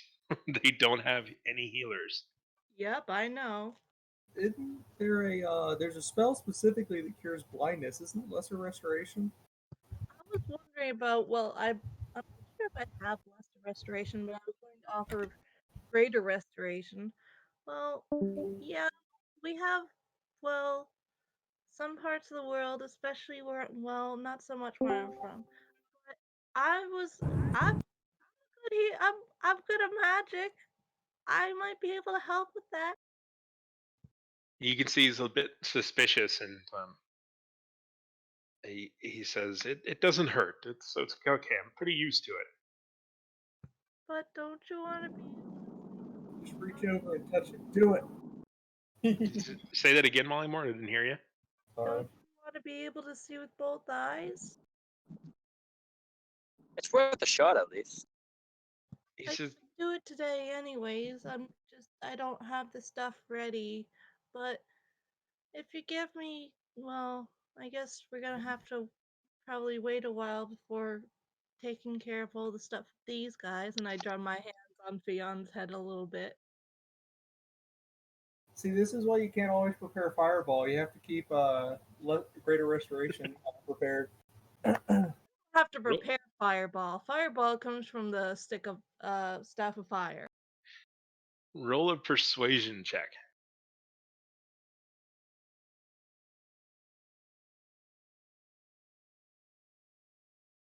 I think I always keep. I'm pretty sure Lee always keeps it prepared. Let me check. If only Lee were here. I mean, that's the thing is like I normally Molly doesn't have to keep support spells prepared because I always keep them prepared, so she can focus on offense. But when we're not all together, that causes problems. Mm-hmm. I rolled a You rolled a what? 14. Okay. He says, if you still want to try, I'd be interested in maybe letting you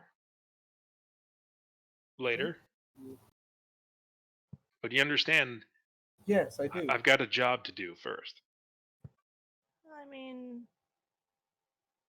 the reason why we're all in this mess is because we had a job to do, so we get it. Don't speak without a lawyer. Somebody stop her. he he nods and continues to walk along. You see that he's more thoughtful than he was before. Uh, Would anyone else like to say or do anything before you? Yes, I was gonna look at him and be like, for all it's worth, I do apologize for any trouble. for all the trouble you cause, not necessarily hitting. I'm not the one to apologize to. No, but still, I do apologize, and that is all. Tired. How long is this walk gonna be? It's about 2.5 miles. So, not long enough for me to get a long rest while sitting on field. No, That's a long rest. not even a short rest. A short rest wouldn't do me that much. I've done all I can for short rests. Yeah, it's less than an hour's walk. The night does come, the sun sets, it gets a bit dark, and you all are able to follow the path and make your way towards the city, assuming no one else wants to disrupt or subvert. But you are able to make your way back towards the town and eventually be led to the still closed portcullis, and at the direction of you know Lieutenant Rockford, the gate is opened and you all are escorted in. And Rockford says that if we have your word that you won't try to escape, then we can give you rooms, and we won't bind you. We will not try to escape. You have And my you word. have already attempted, and won't get us any further. And you won't hurt anyone, right? We will not. I won't let them. Are you sure you want to go into the jail with them? Well, I mean, otherwise I'll be all alone. All right. Is there anyone you would like us to acquire or speak with or prepare in your defense? Well, I Your mean, trial will be in the morning, unless I'm sure accommodation. Bahamut would probably want to talk to us. I mean, you guys are probably gonna tell him you guys have us. Yeah, just make sure Bahamut. As soon as you start to say the Bahamut will maybe help you, there's a cough from Thrubane. Yeah, I caught myself there the second time. I Still not out assume of the bag, huh? Okay. I assume my friend Oromis would like to speak to Mikka as well, because we were staying with her. We would, I'm sure she would speak to our defense. Thrubane says, "I'm not sure she will, but I will let her know that you would like to speak with her." Thank you. I feel like we shouldn't read into this anymore. I'm sorry? I feel like we shouldn't drag Irini into this anymore.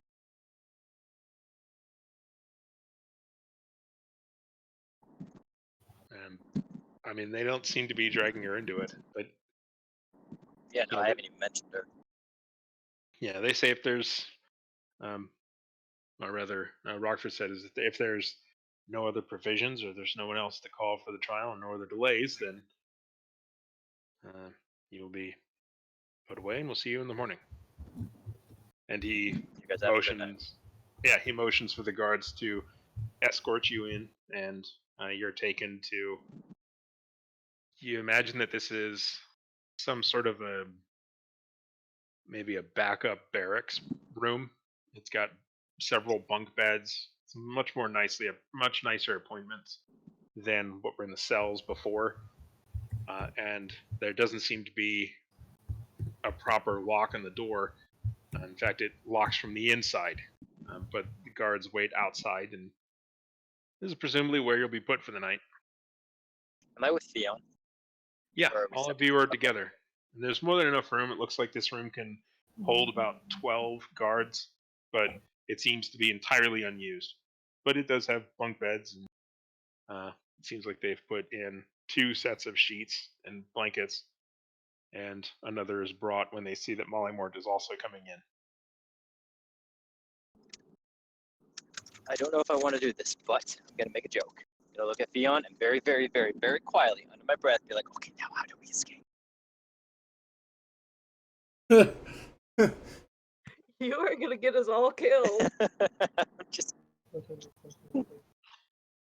I was laughing out of character. Fion wouldn't have made probably just give me the dead stare. no. Fion wouldn't have made any inclination that he even heard him, honestly, because I think in Fion's head we do need an escape plan. Whether or not we're going to act on it, we need a plan B. But that's Fion's always. If there's a room, he immediately begins to think about how to escape from it. Any type of wiggle room, yep. You take. Okay.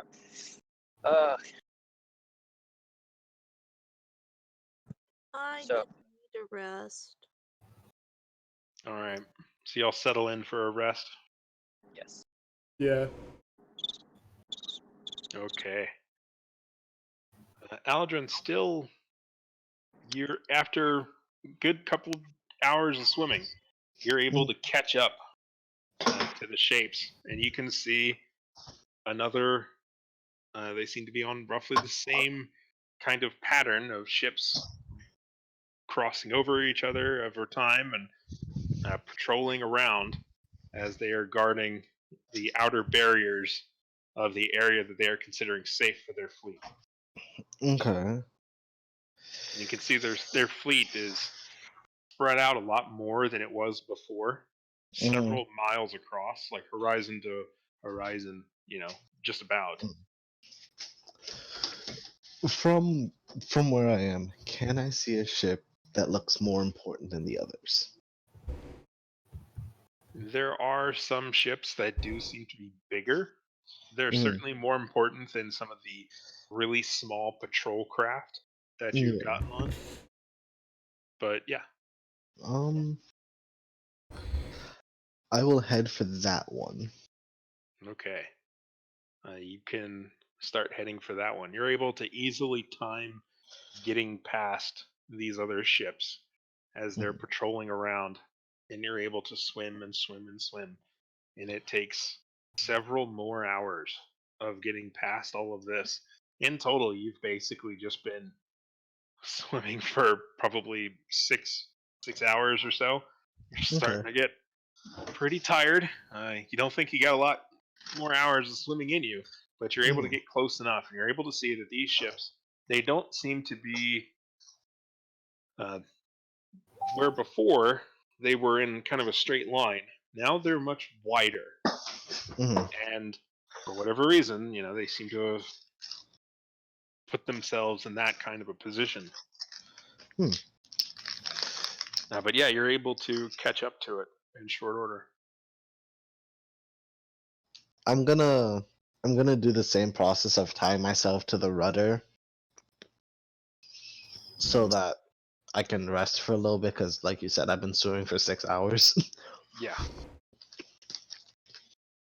So you want to tie yourself in and get a long rest? Yeah. Okay. Yeah, you're able to easily and quietly tie yourself onto the rudder of this ship and let yourself be dragged along.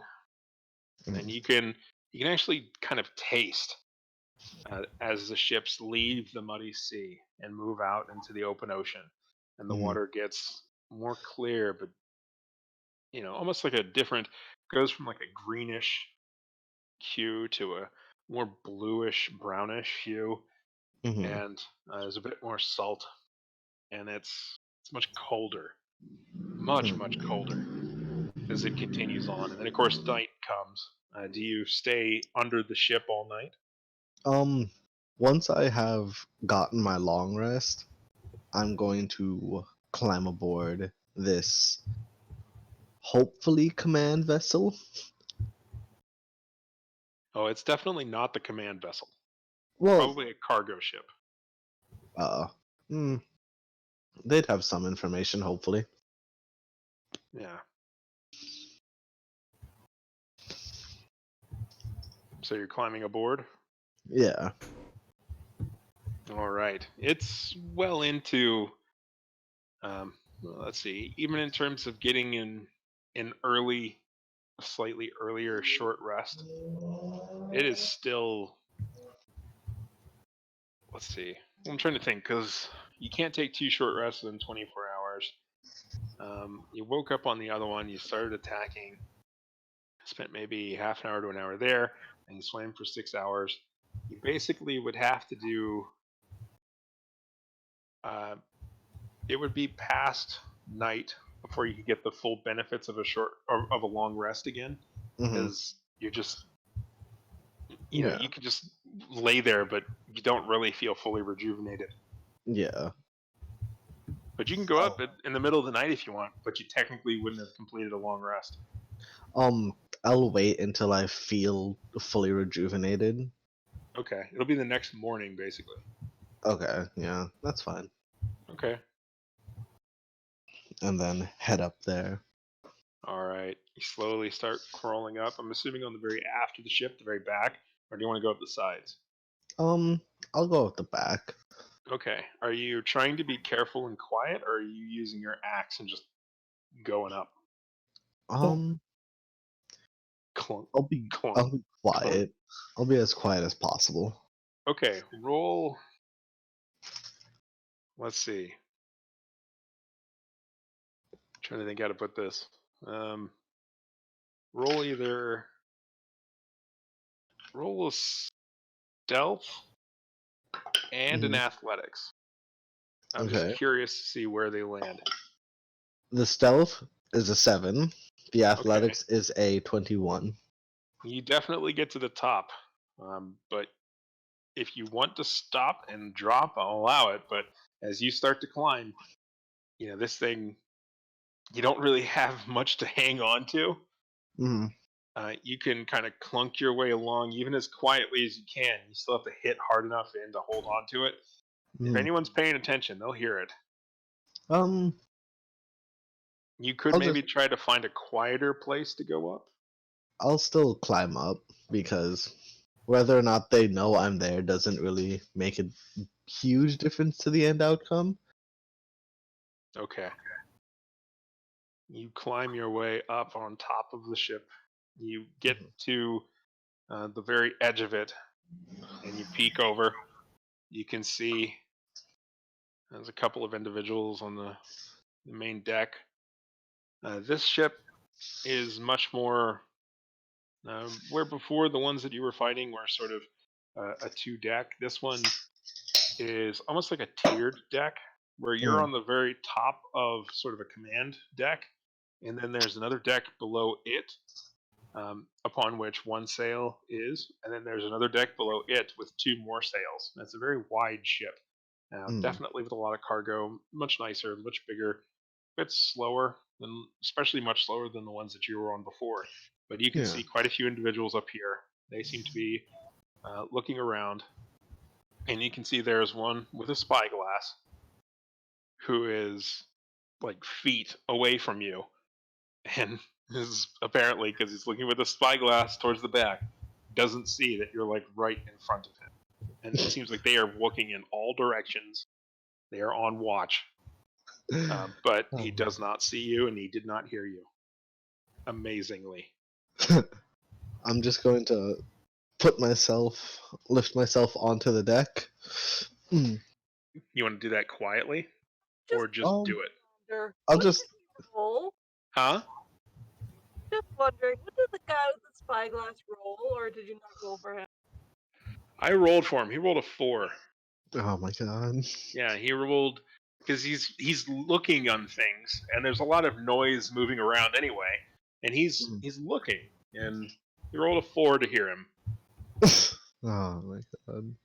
Anyway, I'll just lift myself onto the deck. okay. As soon as you slog yourself out, he does hear that, and hears you, and immediately yells, "Alert!" Oh, shut up. Everyone else sees, "Alert! Alert! Raise the red!" And soon after, you hear a bell begin to ring. What would you like to do?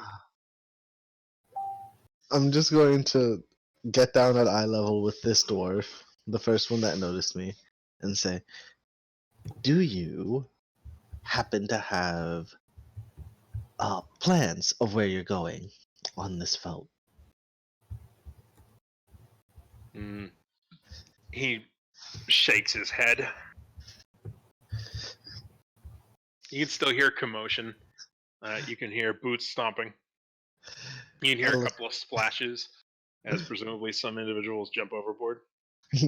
I look at him. Do you know who I am? There's a slow nod. Good. You know what will happen if you're lying to me.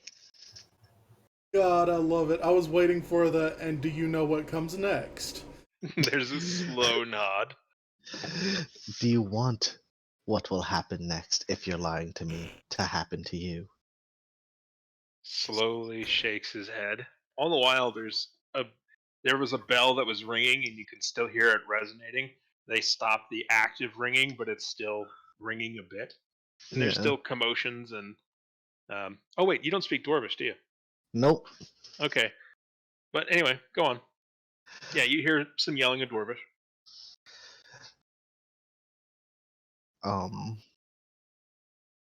I look at him.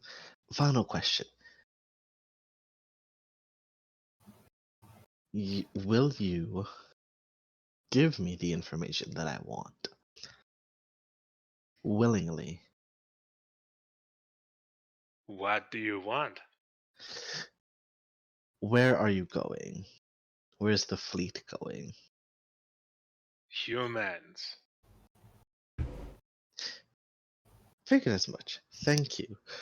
Now, what is your end goal?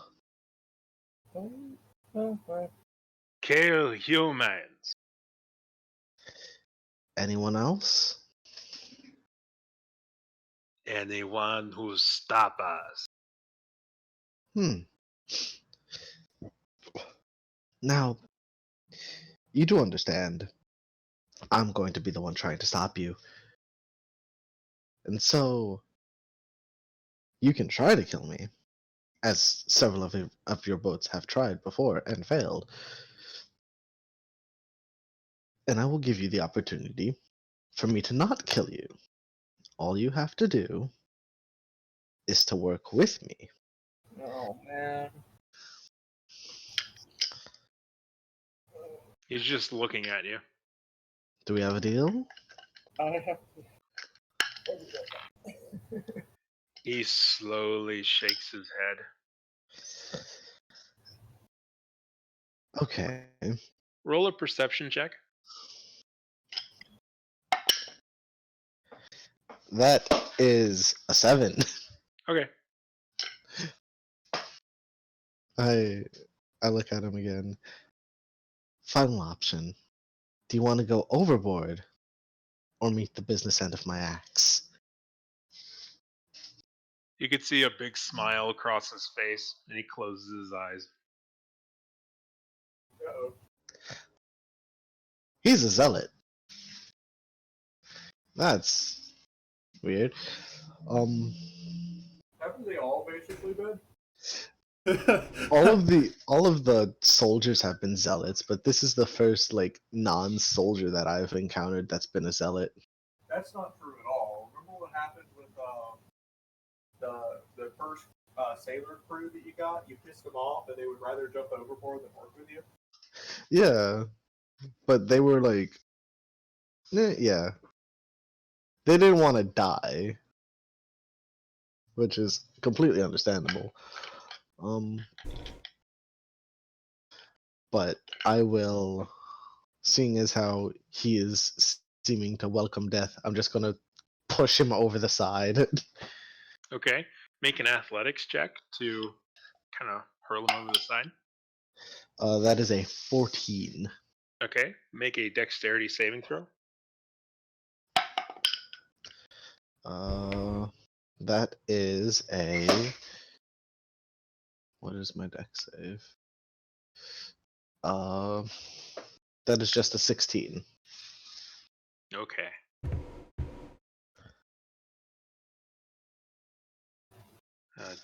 There is just a moment as you pick him up and you throw him over that the morning sun is blocked out. Oh no. And then the world turns to fire. Oh. I was wondering where she was. I'm just going to use this roller because I don't want to roll this many times. Yeah. So let's see. I'm sorry, you rolled a what again? Well, if I could see it coming, it would have been something different, but You didn't. yeah, it was a 16. Okay. You take 80 fire damage. I'm still standing.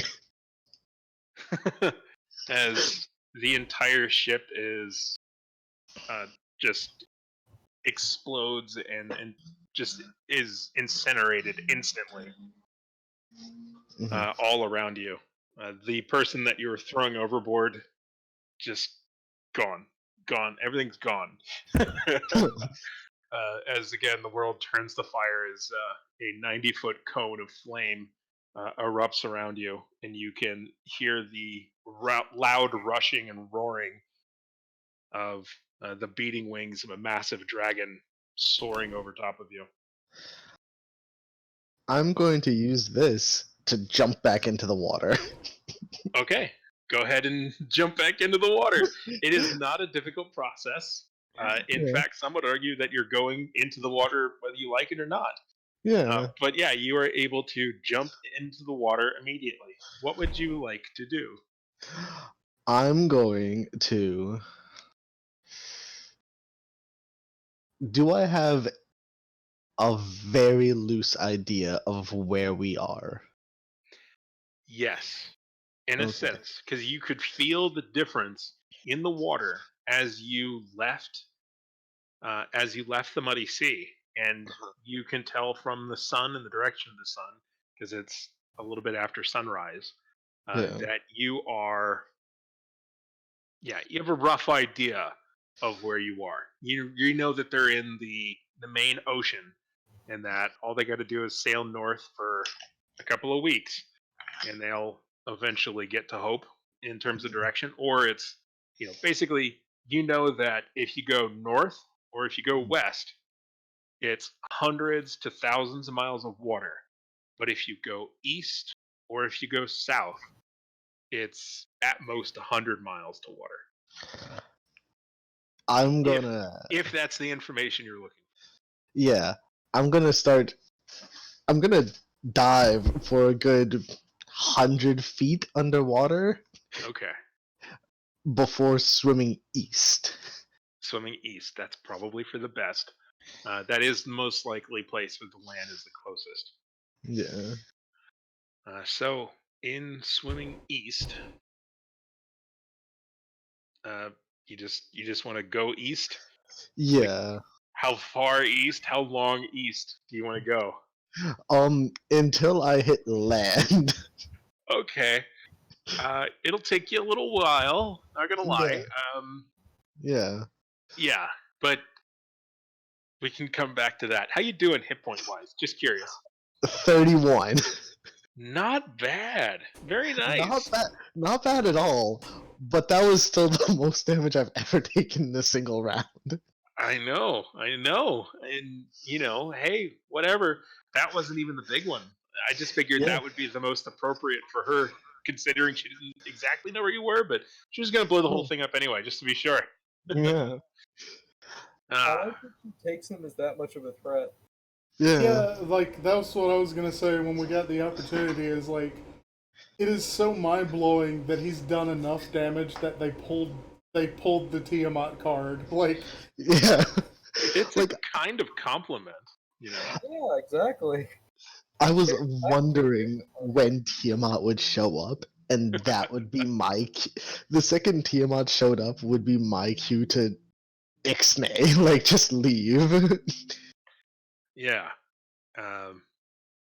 But anyway, yeah, well, it was pretty fun. I'm glad it worked out properly. You failed all the right checks, and you passed all the wrong checks. So, okay. Yeah. Anyway, but yeah, you can start swimming east and just see what happens. Yeah. Lee, Yes. how's the beach going, buddy? What's he thinking? Let's see. I I went and took care of that turtle. If you can call that taking care of the turtle.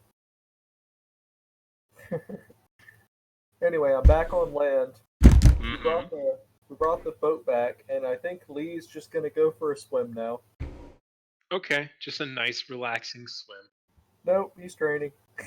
Okay, a nice training swim. Do I need to make an athletic? Warm water. Yeah, make an athletics check. Was 16? That's pretty good. Yeah, you're able to, really push him a bit more and really focusing on it. You think he's getting mighty good at swimming. That definitely helps. He thought he was good at swimming before, but now he's really focusing on swimming. Anyway. Well, it's what do they call them? It's a disintegrating skill sort of deal. Like Yeah, if you don't it's like use it, you lose it, exactly. And and it's not he like hasn't been using it. So he's been swimming. Um,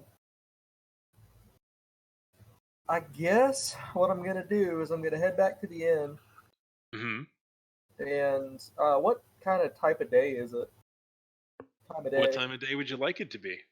Well, let's see. We went out in the early morning. What would you say that is? Like 6 or 7? It's probably like mid And you, morning now.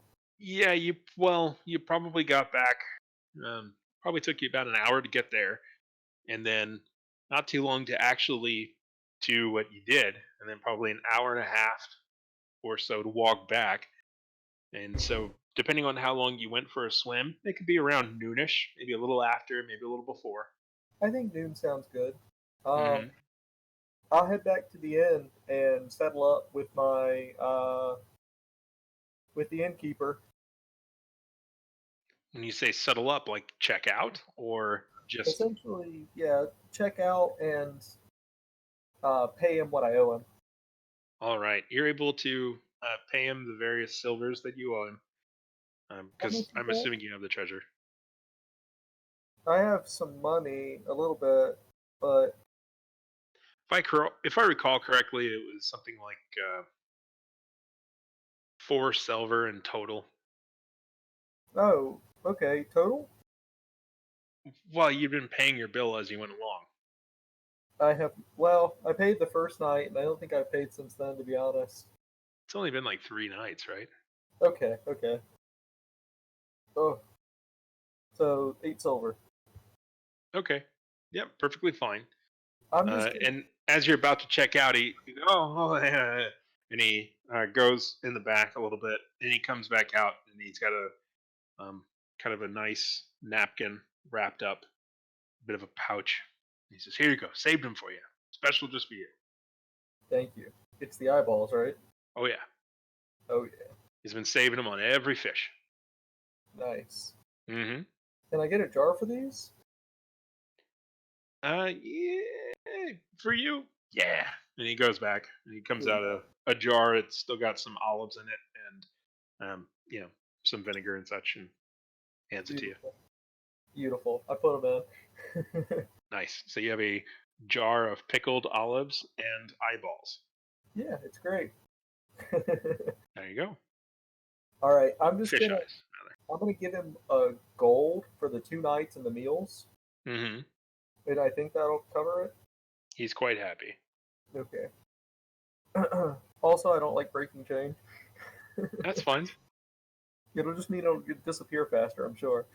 Mm-hmm. All right.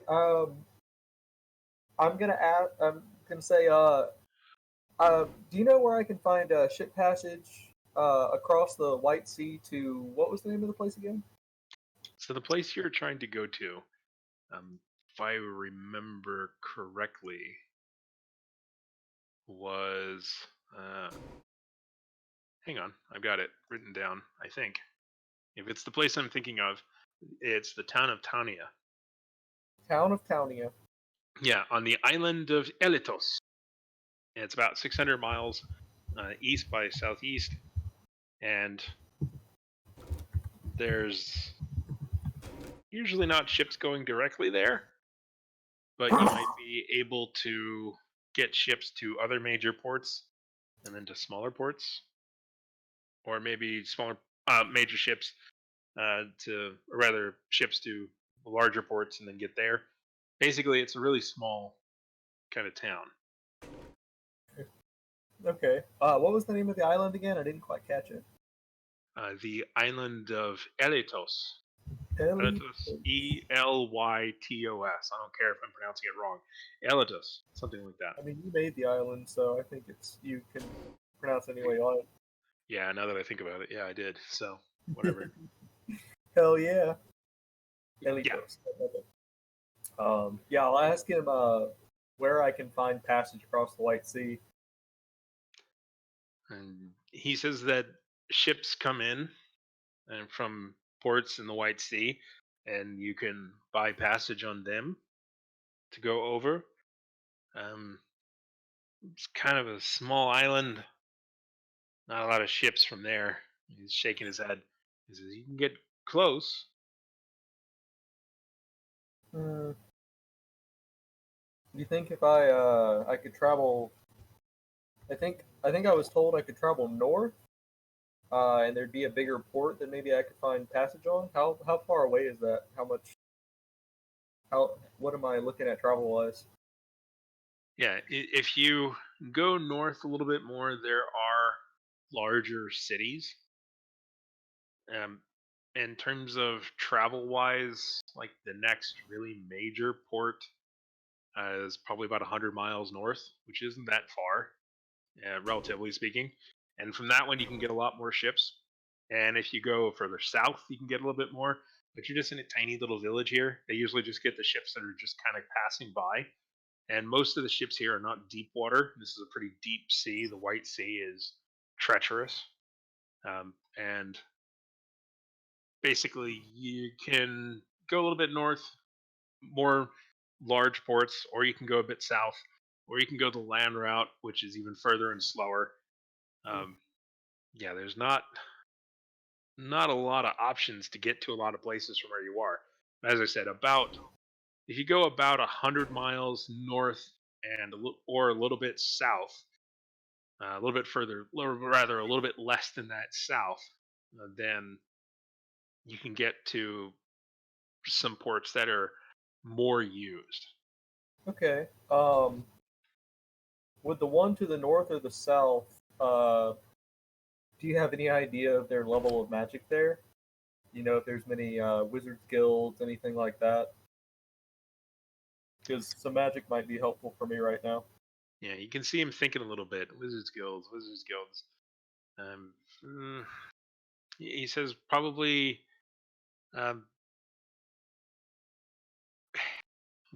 well, let me think here. So the wizards guilds themselves, there are a lot of wizards, but the guilds and the focusing, the more organized magics are more of a dwarven thing, and in many ways they're more southern. Uh, I mean, he probably is going to ask, are you looking for dwarvish wizards guilds or just wizards? Uh, it kind of sounds like that's what I'm looking for. Dwarvish wizards guilds. For me. Okay. Yeah, and he says dwarves south. South. You can go south by land and get to some dwarvish towns. Okay. And basically, if you go north, you're going to run into more elves. And if you go south and keep going south, you'll run into dwarvish area soon enough. Okay. In my notes, it says that the guy that I went fishing with, which I didn't write down his name, I don't think I asked his name. Actually, I do think I asked his name, but I don't know if he gave it to me. He did, but I forgot to write it down too. I don't That's remember fine. it. I apologize. Anyone remember what I called that guy? I wanted to say it was something with an M. Can I name him?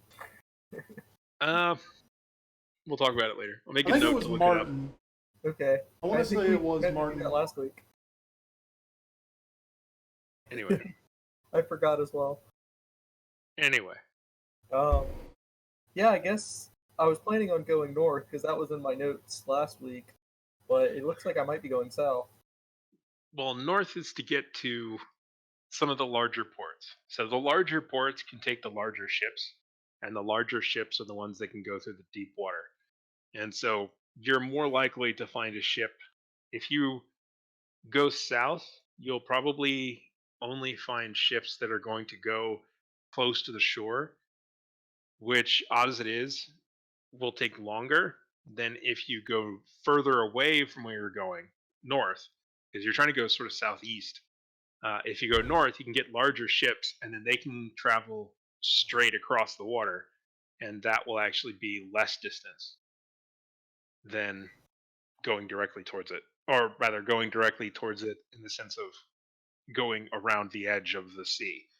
But the fastest way, of course, would be just going straight across the sea from here. But there are not deep water ships that you could commission. You could buy a shallow water ship and just try to make your way across, or you could do some paladin crap like you talked about before. But basically, if you want to hire a spot on a ship, it's going to be you're kind of limited here. All right. I either got to look for wizards or look for ship or look for a deep water ship. It looks like, and it also sounds like both of these are going to be a couple days travel, which I'm a little worried about. Yeah, almost definitely by land or by sea. It'll be a couple of days travel. This is a quiet, sleepy little town with not a lot of activity and not a lot of places to go or things to do. You could wait here, and one of those ships, one of the usually the shallow ships, can come through. They'll come through um, frequently enough that it might only be a day or two's wait, but you don't know if they're going to be going north or south, and so that might go the wrong way for you. And if you're going to wait for a deep water ship, it might be a very long time. I'm kind of nervous about waiting. That's the thing. Is like it seems like waiting would be the best option, but I'm also really nervous about it because I'm nervous that things are not gonna, if I'm just kind of I almost feel like I'm gambling, You are. Yeah, Yeah. because the next ship that shows up might be going north, and if you wait 2 days, if you had taken a cart or rather, if you had taken a horse, or rather, excuse me, you have magical beasts of burden. Excuse me, if you had just taken your goats, you could have gotten. If you wait a day or two and it's going north, it would take you the same amount of time or less to go on your goats. And if the ship arrives and it's going south and you wanted to go north, then that's time lost. Or if you wanted to go south and the ship's going north, then it's time lost. And yeah, I mean, it is a gamble, and the So odds are against you. so it's 2 days of goat travel to get to the northern city. Not necessarily. So your goat speed is what again? I'll do the math It's for you. 40. It's a little bit slower than a horse. Okay, so your goat's speed is 40, and that's fairly fast overall, several miles an hour. I think there should be a here it is. Yeah, travel speed table. Yeah. Um 30 miles a day, I think. Yeah, Or that's not about miles. right. You would actually be able to go slightly faster than that, I think. The reason being that's based on that's based on essentially moving kind of at full speed, I think. But basically, you can even go further. The reason being that your goat's going about 4 to 5 miles an hour, and it can go about 8 hours before it starts to face exhaustion, same as any other creature. Um, And I also have an option that I can switch out my mount. exactly. Unlike other situations where if you wanted to keep on going, you would have to have a stable of horses that you could switch out to another mount. You travel with an entire switch. You got a whole thing. You got a fresh horse right there. Boom, you can pull in another goat. And so you are able to, in fact, double that distance. So you could go about 70 miles a day. It would be a long day, but you could do it. All right. And you could still get a long rest. Yeah. And I have options for food. Let me see. Let me make Yeah. sure I have the right things prepared because I'll have to go the next day, I think. Yeah. So it would take you, if you were to head out, it would take you about a day and a half to get to the next largest city to the north, and about a day and a half going south too, Okay. because it's about 100 miles to the north and about 80 miles to the south. You could push it and risk exhaustion, and you could maybe get there in one day going to the south, but you know, whatever. About a day and a half. Um, I think I'm going to try to try to go. go there. I've already been awake for a little while, so I think I'm gonna spend the rest of the day here, and then the next day I'm gonna try to travel north. Okay. Um, Going north is certainly doable, and you can be heading out. You want to head out just with yourself, or do you want to take provisions? What do you want to? What do you want to prepare? well, that's why I'm gonna spend the rest of the day here. Is I'm gonna stock up on provisions. Go around, get what I need.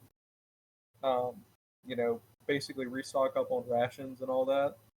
Mm-hmm. I doubt that'll take too long. Maybe I'd get some like salted fish or something for the travel. Get an extra water pouch or something. Mm-hmm. Well, you do currently have pickled, or at least fish eyes.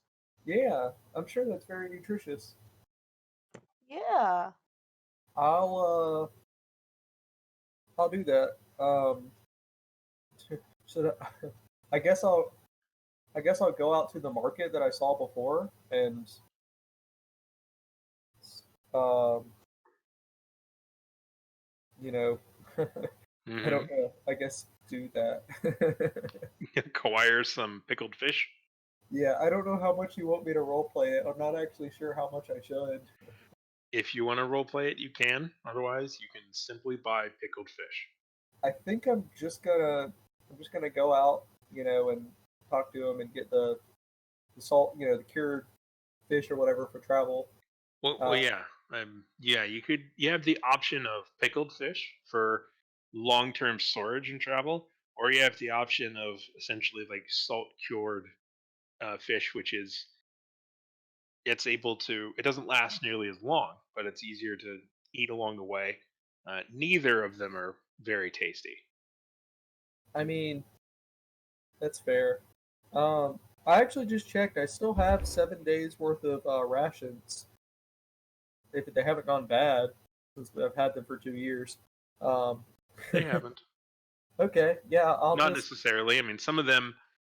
The assumption is there at least at some point. It hasn't actually been 2 years. Remember, it's only been a couple of months technically. That's And true. if it's a good hard packed, traveling biscuit, they'll last quite a while. And certain jerkies, if they're held right, they'll last a while. Dried fruits, depending on how they're being carried and stored, eh. To be honest, though, at that time you've also been underwater in the ocean. Like you, it's entirely possible that um, over time those rations have not fared well. Can I replace those then? I'll keep the old ones, but I'll change it to bait rather than rations, and then spend like uh, I guess 5 gold to get 10 days of rations. Sure. Yeah. Uh, Absolutely. I encourage it wholeheartedly. well, you just want to take all my money. Well, I don't want to, but I will. I appreciate that. All right. Ooh. All right. I did that, and I've got some bait too if I need it. Okay. You can certainly have some bait. Not a problem. Fish rations. There we Want go. to buy hooks at all, or Uh, sure. all right? You I can buy don't have. some hooks. I have some rope, but I don't have any string. I believe there's an entire fishing kit um, that is available in the player's handbook. Fishing tackle, What? 1 gold piece that includes um, a wooden rod, a silken line, corkwood bobbers, steel hooks, lead sinkers, velvet lures, and narrow netting. You know And you'll what? finally get yourself a net. But yeah, you can buy a whole fishing kit for 1 gold if you like. You know what? I'll do that. Let me see if I can find it here, and I'll just add it. Everything is very. You get it, and you open it up, and you kind of look at it a bit a moment. You think this is like a kid's introduction to fishing kit in a fishing town? Like they probably have them as stocking stuffers, maybe, or something. Like you're just like, oh, fishing stuff. It's like, oh, you're a fisherman and you coming to me? Okay, fine. Yeah, I get this thing. Like you Yeah, imagine that it would have been available in blue or pink had they had colorized packaging. But yeah, you have a fishing tackle kit. Uh, All right, awesome. I think. Yeah, I've got that. Let me. All right, and then I'm gonna go around and see if I can find No Name. All right. It doesn't take too much work. You're able to find him pretty quick. He's still shouting about, well, how much of a terrible, terrible cheater Aiden Marsden is. I'm I gonna. could have sworn I wrote that guy's name down. I'm gonna find it in here someplace. Where is he? Is he at the bar like he said he was gonna be? Oh yeah. Okay. He's telling the world. I'll sit down and I'll buy him a drink. All right, fantastic. Yeah, you're able to buy him a drink. He's quite eager for it. He says, "Yeah, this is the guy. This is the guy that proved that Aiden Marsden's a dirty cheater." Nobody seems to care. I'm gonna look at him. I'm gonna ask him. I'm gonna say, I'm going to go find Aiden. He says, "Yeah, we were gonna go do that." Do you want to come? You have stake in this too. It looks like, and I could use your help. Somebody who knows the area and knows the sea. Oh, I don't know about that. I'm gonna try and turn this to my advantage. He gives you a wink, leaning in. I understand that. Somebody's got to be here. It's a tough job to do, but somebody's got to do it. That's true. Mm-hmm. I mean, I told you where he is. That's true. He's probably with his mom's folks. All right. Um. Well, my plan is I'm gonna head north, see if I can find passage. But if that doesn't work out, I may have another opportunity to get there a little bit faster. But I think I'd need your help. What for? Well, I'm thinking of traveling across the sea on my own. That's really terrible. Tough business. Dangerous. Well, that's why I need somebody talented and in the know like you to help me out. You're absolutely buttering him up, aren't you? I'm trying. I'm really trying to convince him. Go ahead and roll a persuasion check. Okay. Where is it? Oh, here it is. You know what? I've got dice right here. I don't need to roll in chat. That's not great. An 8. Okay. He goes, "Well, I mean, I'm an expert at all things sailing and being on the sea. I've got the sea in my bones, in my blood. I've got salt, and but I'm gonna be so busy here building this town and running it and making it great and fantastic. I don't think I would have time to go with you." I'm gonna say, and I think I might be able to get away with this because of how I've helped him, and how I've tried to help him, and what I know about him. I'm gonna put my hand on his shoulder. I'm gonna say, you can't run this town if you don't have the people's respect. If you come with me, I think we can bring that respect back. That's a big dick move. Now, I'm not trying to be a dick here. I'm saying I'm not trying to be a jerk. Oh, I mean, that takes a lot of guts to say. Like you're saying that he doesn't have their respect, but he will if he comes with you. And I think he already knows that. I'm pretty sure he understands that already. And I think calling out his actual feelings will be helpful to me. Can I make another roll based off of that? Kind of using everything. Like I helped him find that. Do you have anything that you could do besides what you said to aid in that? Do you have any other incentive, any other magics besides? I don't have any magics. Okay. It's just me using the situation and what I know about him and like what we've already been through together to just kind of try to like get him on my side to help me out. I He can make it says worth your while. he says that while that may be true, I don't need the respect of the town to live here. And I don't know about going out on a on a trip to go out there. It's dangerous, you understand. Oh, I definitely understand. I You don't can think you do. I think you can live here, but don't you want to lead here? I want to lead, but more than that, I want to live. Hmm. Uh, I'll think about it, but I don't know if I want to do that journey with you, son. See, like this is coming from the guy that earlier today tried to catch a giant like monster.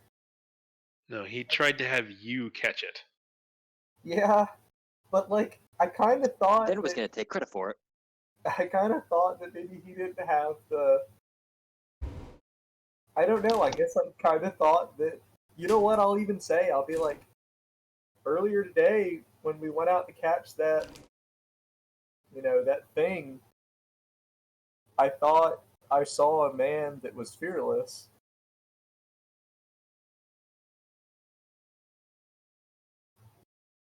Was willing to do what needed to be done.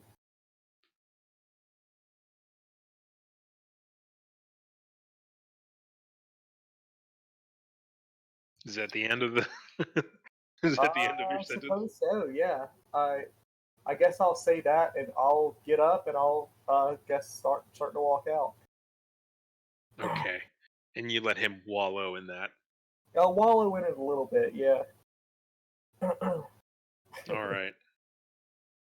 Where do you head now? Um. I shouldn't have teched out at the inn because I need to go back there. I show up back at the inn and I was like, I didn't think about it, but I probably should leave tomorrow, not tonight. Yeah. You got another room So, for me? You got a room for me? he says, yeah. No problem. For you, definitely. Plenty of room. Plenty of room. Of course, of course. And I guess I'll spend the night and leave in the morning is the plan. All right. You're certainly able to do so and head out on the northern road. The sea at your right, heading off towards the town of Rima Alora, towards Perfect. a deep water port about 100 miles to your north. Well, I mean, like that ended kind of at the perfect time, you know. Yeah. Perfect. Can everyone make it next week? Should be able to, Yep. yeah. All right. We We have to wait will. another week. Yes, you gotta wait another week. We'll have the I just want to get it over with. trial of Fion and Oromis. Lee we'll see what happens with Lee and Aladrin. We'll find out how long he's swimming until he reaches land. That's